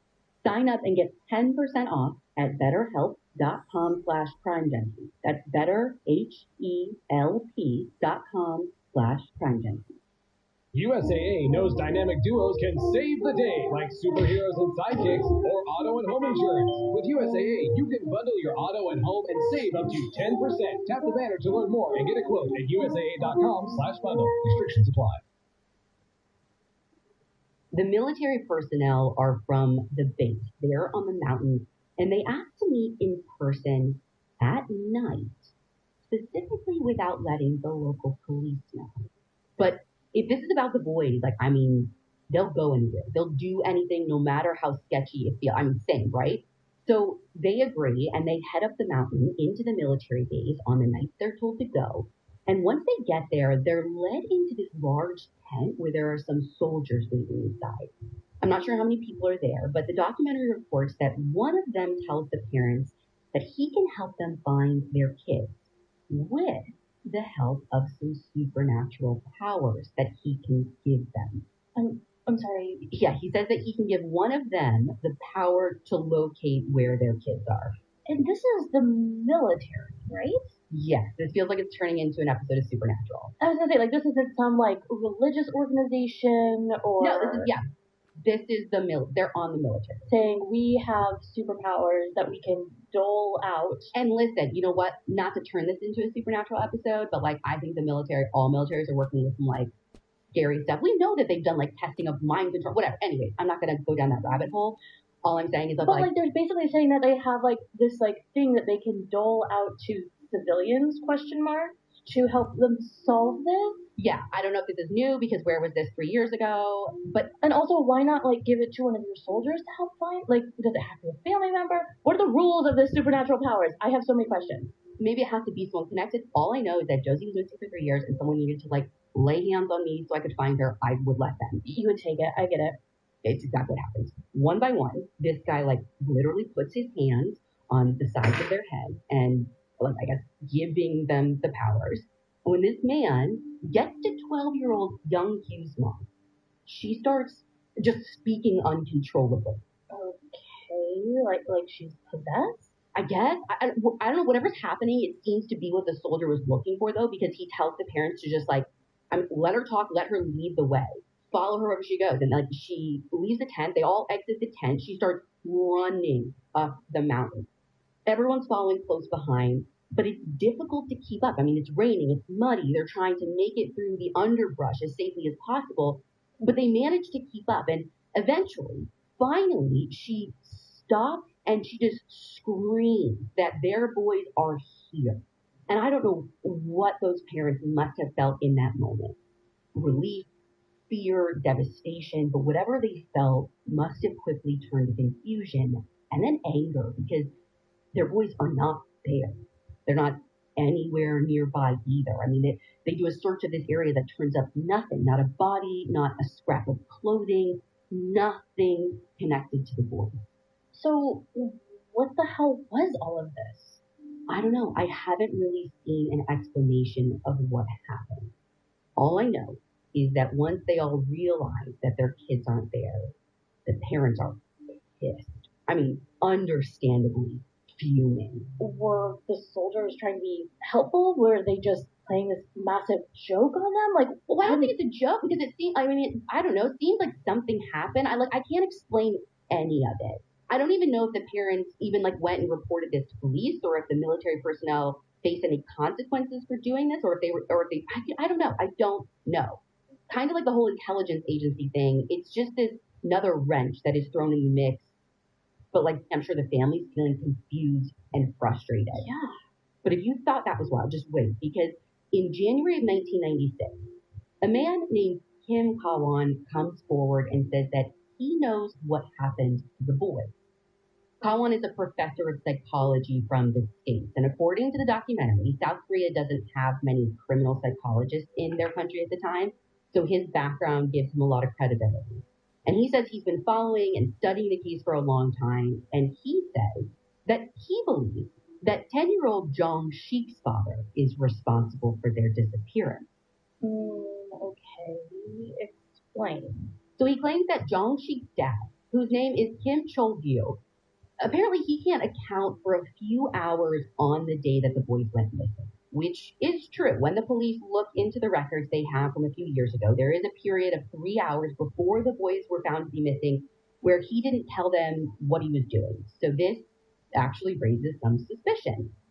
Now, not with the parents, though. I mean, they don't think he could have done anything to hurt their kids, especially the fathers who, remember, I mean, they spent 3 years with this guy traveling the country together. So they're all like, there's no way he did anything.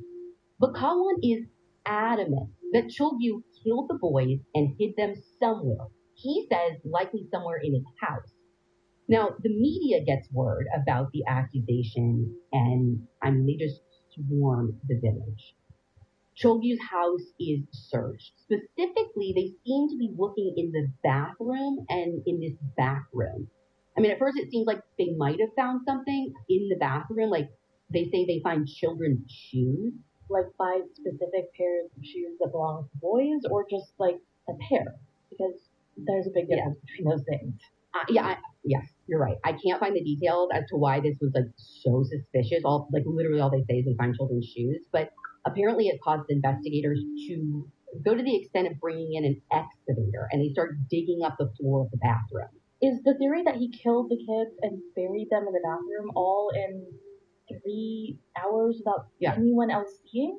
Yeah, pretty much. I feel like this is a huge leap, but I will say I kept feeling that maybe Jong Shik was the key to this, because both the hoax calls mentioned him specifically, like he was the subject. I agree. Like, I had that thought too when I was first learning about all of this. Like, he's the one name that keeps getting brought up with the hoaxes specifically. But even if it were about him, even if that were the case, what I don't have a piece to is like, what would the motive even be to go after him? You know what I mean? I mean, maybe that's why they're looking at his parents now to figure that out. I don't know. Let's not spiral too much, because as it turns out, they don't need to be worried about that, because once the bathroom is dug up, investigators don't find anything. According to the documentary, they basically turned the whole house upside down. There is no sign of any of the boys. Now, once Chulgyu is cleared, Kawan, who has been there the whole time overseeing the excavation, literally takes off running through the crowd that's gathered, because people start yelling at him, telling people to catch him. I mean, it's a little bit of a witch hunt. I mean, he's eventually taken to the police station, not even because he's arrested, I don't think. It's purely for his own safety, because people are pissed. I mean, obviously all the parents, and Chulgyu specifically, but the larger community is really upset too. Yeah, this feels like another hoax. Yeah, and I mean, again, like, hoax or this guy was off, I don't know. You know, he's claiming to be a psychologist. Like, even behavioral science people, they'll tell you they don't know for sure. I don't know. Anyway, I don't know that it was a hoax or just this guy. There's a lot of gray area in those studies, and yeah. Long story short, that ends up being the last push to find the boys for years. Life goes on as the parents try to cope with the loss, rebuild their lives, but it's not easy. 11-year-old Chong In's dad loses his job, and in his grief and anger over what happened to his son, he gets into fights with police. He's eventually charged with obstruction of justice. 10-year-old Zhang Shik's dad, Chol Yu, dies of cancer 5 years after his house was searched, never knowing what happened to his son. And in the end, it turns out that the answer was just 1 year away. On September 26, 2002, the families get the news that they have been hoping for, the news that they've been dreading. The remains of 5 bodies have been found on the mountain. This episode is sponsored by BetterHelp, and I've got some pretty surprising data to hit you with. BetterHelp's 2026 State of Stigma report surveyed 2,000 Americans and revealed that 85% of Americans believe getting support is wise. Yet, 74% say that society discourages people from doing so. That gap is massive. I mean, society recognizes therapy helps, yet judgment remains a barrier. Closing that gap means actively encouraging friends to consider support. I'm trying to do my part. As a friend, a sister, I highly recommend therapy when I see the people I love working through stuff. But I'm also trying to do my part as a boss and a business owner. You probably didn't know this, because why would you? But one of the health benefits that I offer at AudioCheck is free therapy through BetterHelp. BetterHelp has served over 6 million people through 30,000 fully licensed U.S. therapists. And some of those people they've helped are right here at AudioCheck doing the work that you love. So don't let stigma stand in the way of support. Start therapy with BetterHelp. Sign up and get 10% off at betterhelp.com/crimejunkie. That's betterhelp.com/crimejunkie. The bodies were found by 2 locals. According to the documentary, as they were hiking and collecting acorns, they came across some old clothes and what looked like human bones among some rocks. And this area that they're in is pretty secluded. And when they report what they found, everyone's thoughts immediately go to the boys, even after all these years. When the parents get the news, they just go up to the mountain along with a whole crowd of people and reporters to see if they can identify the remains.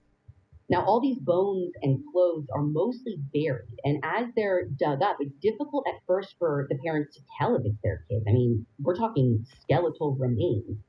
But eventually they begin to recognize, like, the things with them, the shoes, the pants, the jackets, and the braces that are still attached to the teeth of one of the skulls. I mean, it is their sons. Are all 5 of them there? 5 sets of remains are found buried among some rocks and trees. But as the excavation continues, the parents start to notice something odd, specifically about the boys' clothing. A few of them have their sleeves tied together. One of them has his clothes inside out. Another has his pants and shoes like flipped up over his shoulders. Were the clothes on them or just with them? It's a little hard to tell from what I'm working with here. I know Hwang Sun-yoon's reporting for Korea Jung-ang Daily questions why the boys would have taken their clothes off, which to me implies at least some of them were undressed. But I mean, even though it's been over 10 years, you'd think you'd be able to tell for the most part, right? Like, I mean, even though the remains are skeletal, the bones would be in the clothes, right? Even if the stuff was like degraded, I don't know, like legs and pants, the arms and sleeves of jackets, stuff like that, right? Right.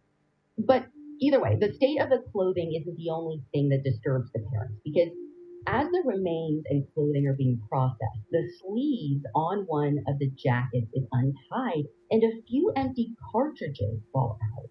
And then investigators find several unused bullets in the children's clothes too. Is there any evidence of a gunshot wound on any of them? So one of them, on one of the skulls, has holes like on both sides, but at this point, I don't think they can tell even what could have made the hole. So there are like pieces of this puzzle that look like they're fitting together, but they can't like tell right there. Now, once the bodies are found, the police call in a forensics team to assist, but it takes a while for them to arrive. So by the time they actually get to the mountain, about 3 of the 5 bodies have already been like taken out of the ground. They've been excavated. Wait, who is doing this excavating? Because like the whole town is up there, and the police, and not the forensics team. It's not like the parents or anything. It's the police who've been doing it. But the problem is they're not trained to be doing this sort of work. Right. And that inexperience is on full display when the forensics team finally makes it all the way up there. What they find out is that the police haven't been like carefully laying the bones out in like the order that they found them or trying to even put together skeletons or anything like that. Instead, they were like grouping bones together. What do you mean? They're like, okay, all the skulls, put the skulls in the skulls pile. All the long bones, let's make a long bones pile. What?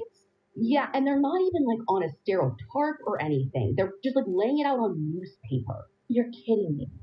I wish I was kidding you. Thankfully, when the forensics team arrives, they put a stop to all this nonsense. They take over. But by that point, it's, too late for some of them. There have been so many mistakes made, and the forensics team can only analyze the bones that they recover. However, before the forensics team can even dive into that analysis, the police announce their theory. They say that the boys died from hypothermia. They say that temperatures on the mountain the night that they vanished went down to like 37 degrees Fahrenheit. And according to an article in the Waterloo Region Record by the Associated Press, since the boys were all found very close together, they believe that they had huddled together for warmth, presumably after getting lost, and eventually just succumbed to the cold. I'm sorry. This doesn't make any sense to me. They knew this mountain. I know. They've been up there. When their parents found out that they went to this mountain, their parents felt good, okay about it because they were familiar with it. And it's like, to me, so you're familiar, even if you got to a weird place, like the village is down below, like just start going down. You know what I mean? You don't huddle together and like tie your clothes. Well, and also like if you die from hypothermia, you can't bury yourself. They were buried. Mm-hmm. Maybe, I guess it's been so long, they're on a mountain, they might have gotten buried naturally, but like it doesn't seem right. And all those people were searching, Ashley. To that point, like, okay, if them being buried wasn't somebody like digging a grave, it happened over time, then what I don't understand is how they weren't found before, because then that means that they were just laying out in the open, and we know that that mountain was searched by a lot of people for a long time. I know. And that's where I really get hung up. It's like how they had been out there this whole time without anyone finding them. It does not add up. Like, you cannot make that add up to me. Well, and on top of all that, the bullets tied up in their clothing, again, make it make sense with hypothermia. What? I know. And this, honestly, I think it all comes back to that very first theory. Where they're found is only about 300 meters, like 985 feet from that military shooting range. And the police try to explain away the bullets, saying oh yes, they were close to that area. They probably found some bullets. They were playing with the bullets, which is why they were found with their remains. I could maybe say that for the spent cartridges, but the unused bullets, how did they get that? Well, and to me, if that's true, then where they were was by the shooting range. And they, again, I go back to, they weren't lost. They knew where the shooting range was. And on top of that, what about the hole in one of their heads? Well, so this is skipping ahead a little bit. It turns out that the holes are determined not to be from a gunshot wound. There's no fracture of the bone. But reminder, they're saying this before the forensic team is done. So again, at the time, for them to be shouldn't you wait a smidge, right? I don't know. At least for optics, please. But listen, even if one of them was accidentally shot, Hwang Sun-yoon reports for the Korea Jung-ang Daily that there isn't any blood or anything on any of their clothes to indicate that. But again, they're doing this all so early. Do they even fully realize that? I don't know. What kind of tests are they doing? I have so many questions. The tests aren't done yet. The tests aren't even started yet. Listen, all that to say, even though they're presenting this theory as fact, the parents are unconvinced. They say there is no way their kids just got lost and died of hypothermia. There is no doubt in their mind that their kids were murdered. And considering the bullets and the proximity to the shooting range, they are more sure than ever that the military had something to do with their death after all. Their theory is made even more convincing when the military does come out and say, yes, those bullets were theirs, but they fully deny any involvement in the boys' death.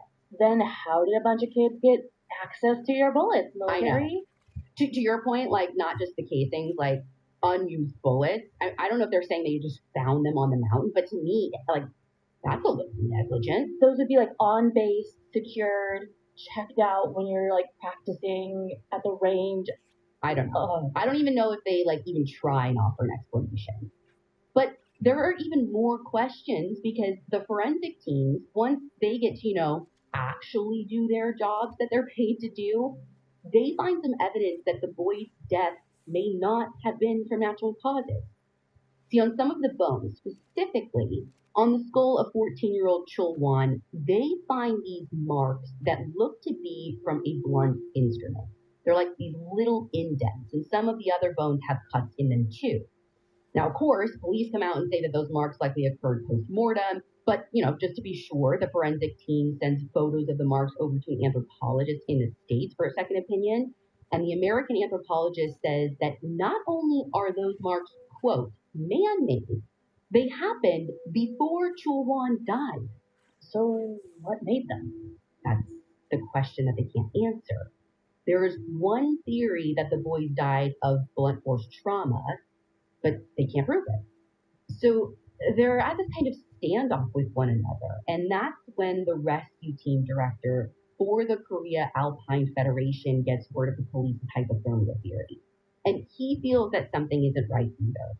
He states in the documentary that he actually goes to the mountain to take a look around, and based on his expertise, he doesn't think hypothermia tracks. For one, the boys weren't found super high on the mountain.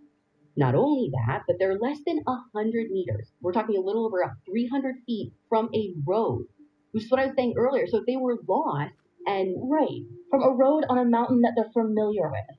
yeah, I mean, you're cold enough to get hypothermia. They could have easily made it back to a civilization. Even if it wasn't their village, they could have found someone to help them. And this Korea Alpine Federation guy also can't help but notice how close the boys were to the shooting range. And while they were technically outside of it, he knows that one of the guns that the military used was an M16, which can shoot really far. The distance from the military base to where the remains were found is within effective range for an M16. But there would have been blood on their clothes if that had happened, right? That's true, but the parents think that's because, or the lack of it is because only one of the boys got shot. So their theory goes that the boys were out on the mountain near the shooting range. One of them was accidentally shot and killed, and in order to cover it up, the military killed the other four via blunt force trauma. Why blunt force trauma if you shot one of them? Why dump them on the side of the mountain? Like, I don't know. And I know there's a lot of times blunt force trauma doesn't result in any kind of bleeding. I'm still kind of surprised that if one of them was shot, we don't see any blood on anything. You know what I mean? Even just from the one. right. I don't know.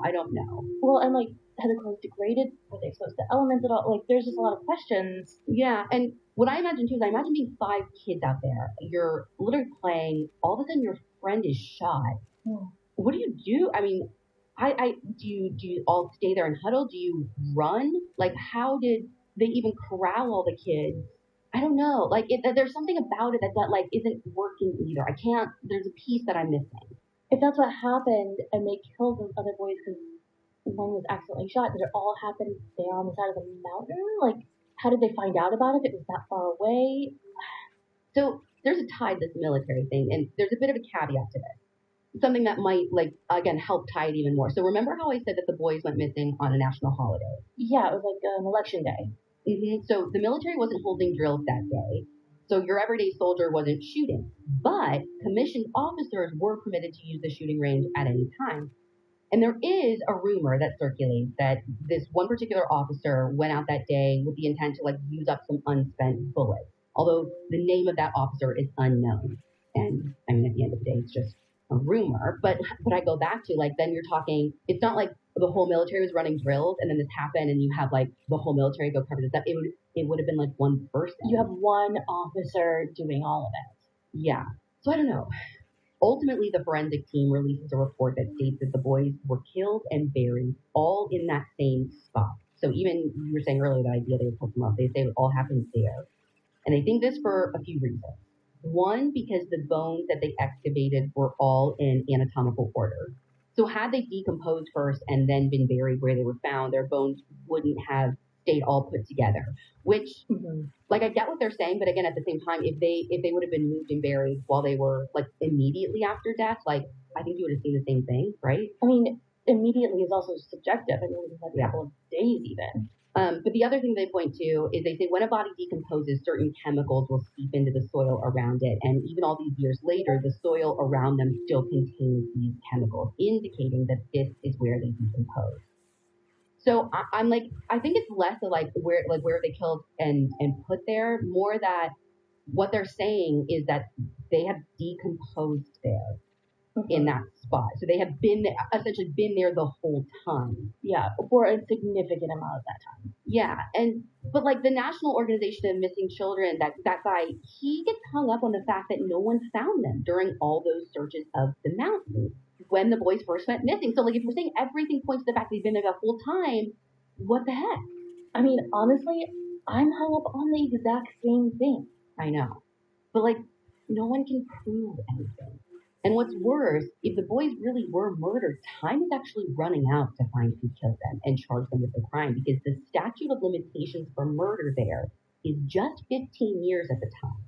So with that deadline creeping up, the race is on to find out what happened to these boys. Is anybody even in that race, though? Police? All of their old records from the time that the boys disappeared, looking for anything that they missed that could point to their killer or killers.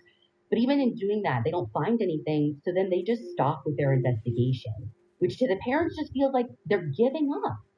And they don't want to rest until they know definitely what happened to their kids. But with the forensic report out and the police not willing to do more, I mean, there's only so much that they can do. By 2004, the parents make the decision to finally lay their children to rest. They are each cremated, and on March 26, 2004, exactly 13 years after they went missing, their ashes are scattered in a nearby river. When the parents felt that it was only right to release their ashes together because they were inseparable in life, and hopefully they can find peace together in death. Now, over the years, the parents have tried to keep the fight going for their kids. There was a lawsuit that was filed against the police, which ended up going to trial, like 3 trials actually, all of which ended with the judge siding with the police. There is a win in 2007 when the statute of limitations for murder was raised from 15 to 25 years. And then in 2015, it's removed entirely, which is great. Like if they ever find out who murdered them, now they can actually do something about it. But by 2015, and even to this day, 2024, there haven't been any updates. The idea that the military was involved is still the general consensus among the parents and the public as a whole. But unless someone comes forward with new information, the deaths of Cholwan, Ho Yan, Young Yu, Chan In, and Zhang Shi will remain shrouded in mystery.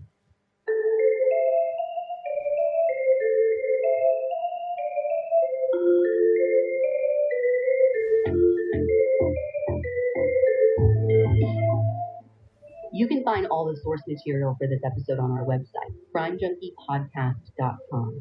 And you can follow us on Instagram at crimejunkiepodcast. We'll be back next week with a brand new episode, but make sure to stick around because we have the good segment for you coming up.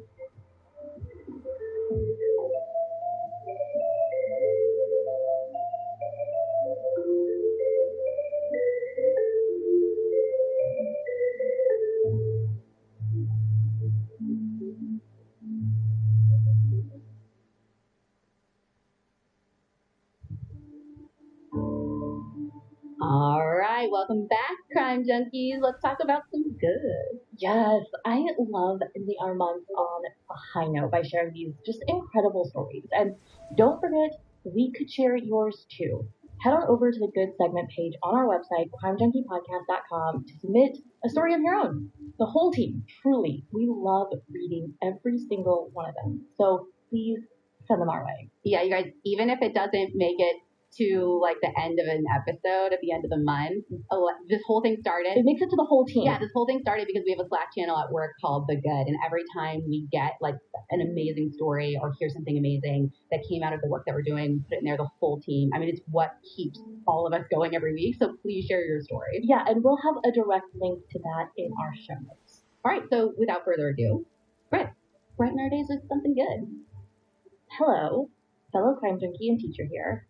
Last month, I listened to your episode about Maya Pena and Emma Walker. This episode was so powerful, and it got me thinking. I teach high school English, and since this episode was centered around high school students, I really wanted to incorporate it within our class somehow. I went back and forth with myself, especially with the climate of the House Bill 1134 here in Indiana, and debated getting in trouble for sharing the information. Then, in true crime junkie fashion, I said, screw that. If I can help even one kiddo, it's worth it. I will deal with the repercussions. I love that, by the way. Honestly, that alone is powerful. Like, if you guys don't know, haven't been paying attention to what's going on with teachers in some states and like how their job can literally be at risk for sharing a book, a podcast. That is huge. So I listened to the episode with my 11th grade classes. It fit in perfectly since we just started our narrative unit. I obviously discussed the great narrative techniques you all use, such as foreshadowing, hooking the listener, reader, tone, etc. But most importantly, I got the word out to students. It was very powerful. I have since had several students come up to me and tell me thank you for letting them listen to the podcast. They tell me their stories, and I even had some ask me how to help their friends in similar situations. As my day went on, I introduced the story for the fourth time that day, and somehow in this class, I began telling them my own story of domestic violence. They had so many questions, and I did my best to answer what I could. We definitely bonded and had a moment that day in class. All in all, I'm sharing this to let you all know the word has been shared with even more listeners, and you are all helping in so many ways. I wanted to say thank you from me and my 11th grade students. I'm so glad I was able to share my favorite podcast with my students and get a powerful message out there. There were many lessons taught that day in class. Thank you for your time. That's amazing. How brave, how amazing. And I love being able to start those kind of conversations. And this has kind of been a consistent theme in a lot of the feedback we get. It's I never thought to bring it up. You assume people know, but especially when you're talking about young people, they only know what they get taught. Relationships, they don't know that there's something better for them or how they can protect themselves or see the warning signs. And man, it's just cool to think about how the stuff we do can live on, even if no one ever hears our episode necessarily. And I was that's freaking amazing. I mean, that's what being a criminal is all about, right? Yes, we want to solve all the cases, help every family obtain the justice they deserve, but there's so much more that can be taken away from, every episode. So thank you to this rock star teacher for helping us make the world a better and safer place. Crime Junkie is an Audio Chuck production. So, what do you think, Chuck? Do you approve?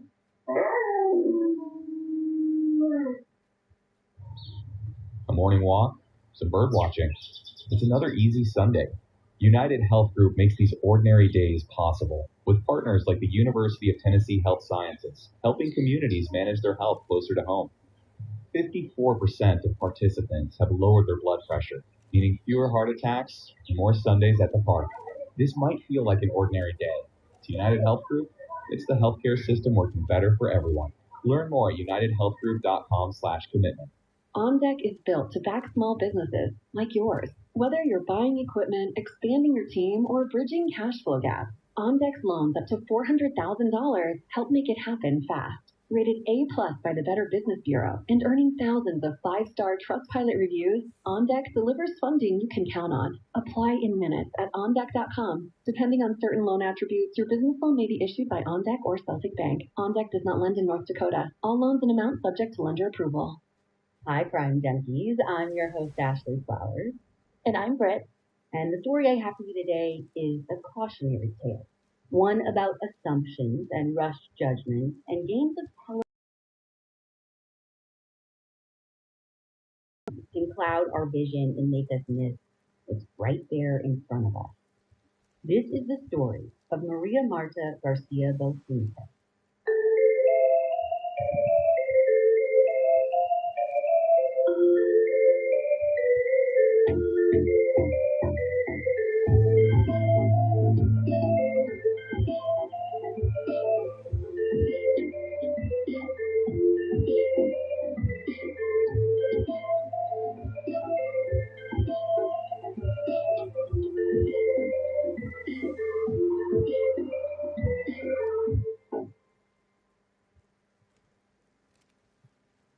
It's a little before 7 p.m. on a Sunday in late October 2002 when a 50-something-year-old retired stockbroker named Carlos Carrascosa is driving the few short blocks home from his in-laws' house.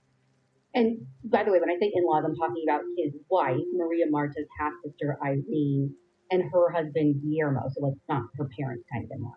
Got it.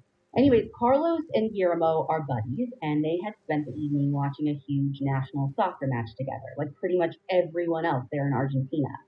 When Carlos pulls into his driveway, he's a little surprised to see one of his neighborhood security guards, Jose Ortiz. He's parked in a golf cart out front, and he's also confused that there aren't any other cars parked in the driveway other than Maria Marta's, because he knows that she had a massage scheduled for 7 p.m. at the house as part of her weekly routine. But as soon as he talks to Jose, he finds out why. Jose explains that Beatriz, the masseuse, is at the entrance of their gated community waiting to be let in, but the guards haven't been able to reach Maria Marta on the phone.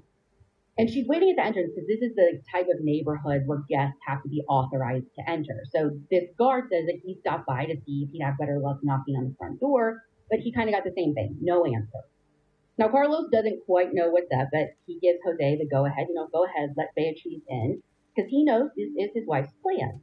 I mean, she told him as much when she stopped by her sisters while they were watching the game. She said her tennis match had gotten rained out, she was going to go home and take a bath before the masseuse arrived. So he's thinking, okay, maybe she's still just in the bath or something. Didn't hear the phone, didn't hear the door.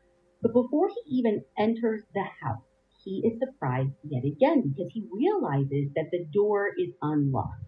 And I think that's kind of unusual for like their normal routine. So he's climbing the stairs, yelling out for his wife, getting no response.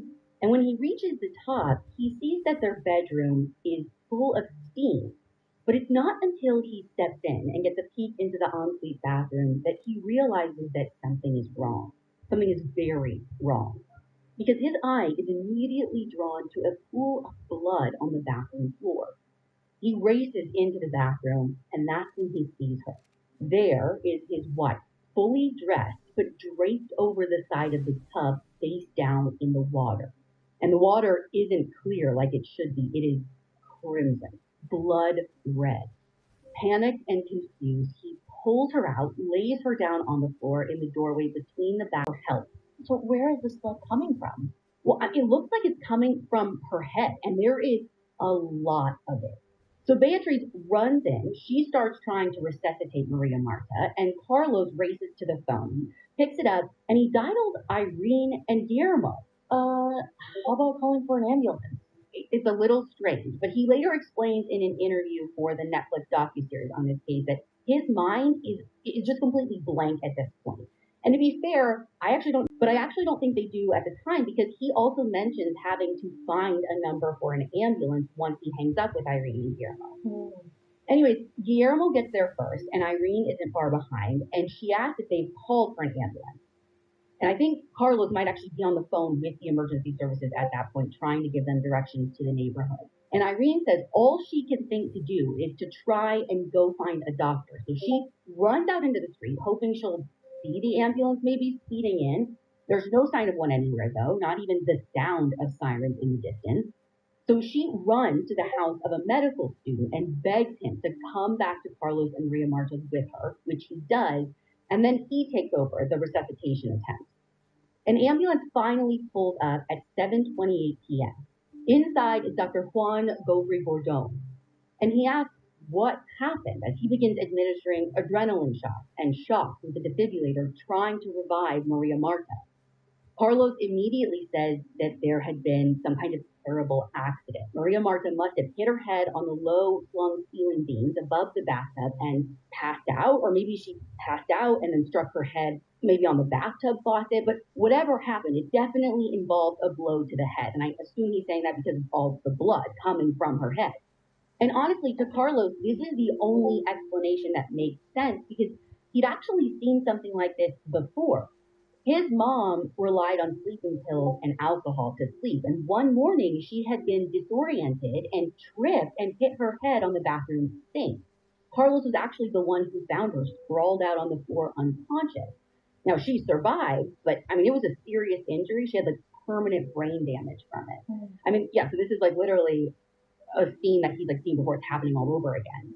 Now, by the time a second ambulance pulls in at 7:43 with another doctor named Santiago Biasi, it is clear that Maria Marta is beyond saving. Everyone gathers in the living room, almost stunned into silence.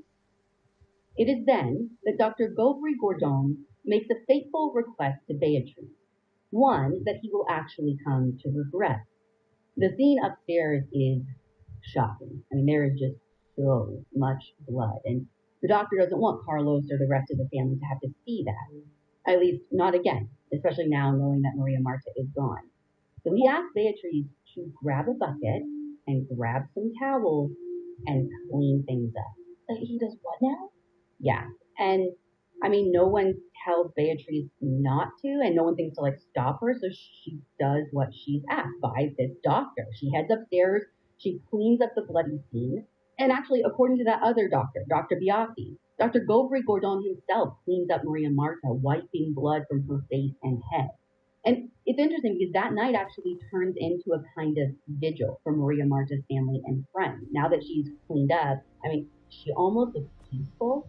So the family dresses her in clean clothes. They lay her out on her bed for visitors to pay their respects, say their goodbyes, which isn't anything I've really seen before, but it made me wonder if culturally this is the norm. And I tried to figure it out for myself online. I wasn't having much luck. Then I was like, had this moment where I was like, oh, duh, we have amazing crime junkies all over the world. We even have some from Argentina. Which, like, of course we do. It will never stop being cool that crime junkies are just everywhere. I know, it's amazing. And I actually found a crime junkie that totally came through. She said that she has never seen it happen, but she asked her parents, and they said it was totally standard back in the day to have a